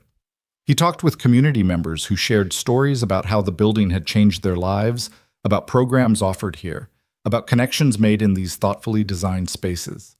Late in the evening, as things were winding down, William Torres pulled Evan aside. I have something to show you, William signed, leading Evan to the building's entrance. Above the main doors, workers had just finished installing a plaque. It read, Hartford Community Center for the Deaf and Hard of Hearing. Designed by Wells and Avery. Design Group. Lead Accessibility Consultant, Evan Carter. A building designed not just for us, but with us, where visual communication is celebrated, where difference is centered, where everyone belongs. Dedicated October 2026. Evan stood staring at the plaque, his name permanently attached to this work. This statement, this promise that spaces could be designed with intention and care for communities that had been marginalized for too long. Your work here will echo for generations, Williams signed. Children who grow up coming to this center will understand that buildings can work for them, that design can be inclusive, that they deserve spaces made with them in mind. You gave us that gift, Evan, you and your team. Evan thought about Lila, about Margaret, about every person who'd shared their stories in focus groups, about the 57 community members who'd trusted him with their experiences and dreams. He thought about Harper, who'd taken a chance on a struggling architect whose only credential was compassion. He thought about a Tuesday afternoon in an airport when he'd chosen to stop instead of walking past. Thank you, Evan signed to William, for letting me be part of this, for trusting me with something so important to your community. Thank you for being worth the trust, William signed back. Evan returned to the reception to find Harper and Lila waiting for him, both of them signing, "There you are," simultaneously, and then laughing at the coincidence. His wife and his daughter, the two people who meant everything, waiting to celebrate with him the work they'd all contributed to in different ways. Ready to go home? Harper signed, and the word home felt full of meaning, not just a physical place, but a state of being, a sense of belonging, a life they were building together. Yeah, Evan signed back, pulling both of them close. Let's go home. They left the Hartford Community Center that night under a sky full of stars, the building behind them lit and welcoming, a testament to what happened when people chose to see each other, when compassion guided design, when communities were centered in the spaces meant to serve them. Evan Carter had stopped in an airport terminal 3 years ago to help an elderly woman who needed assistance, and that single choice had reshaped his entire existence. He'd found meaningful work, financial stability, love, family, purpose. He'd learned that architecture was about more than buildings. It was about dignity, about inclusion, about creating spaces where every person could exist fully and without apology. But more than any of that, he'd learned that the smallest acts of compassion created ripples that extended far beyond what we could see in the moment. That stopping to help someone wasn't just the right thing to do morally, it was an investment in a future we couldn't yet imagine, a seed planted that would grow in unexpected directions. Sometimes love began not with words but with hands moving through air, with someone choosing to see instead of looking away, with the simple, profound act of acknowledging another person's humanity. And sometimes, just sometimes, the universe rewarded good hearts with more than they'd ever dared to dream, with work that mattered, with love that endured, with buildings that would stand for generations as monuments to what happened when people chose kindness over convenience, when they stopped running long enough to see who needed help, when they designed with intention and care for communities that deserved so much better than they'd been given. Evan Carter had stopped in an airport, and in stopping, he'd found everything he'd been searching for without knowing he was searching: purpose, partnership, and the extraordinary power of simply choosing to see. The end.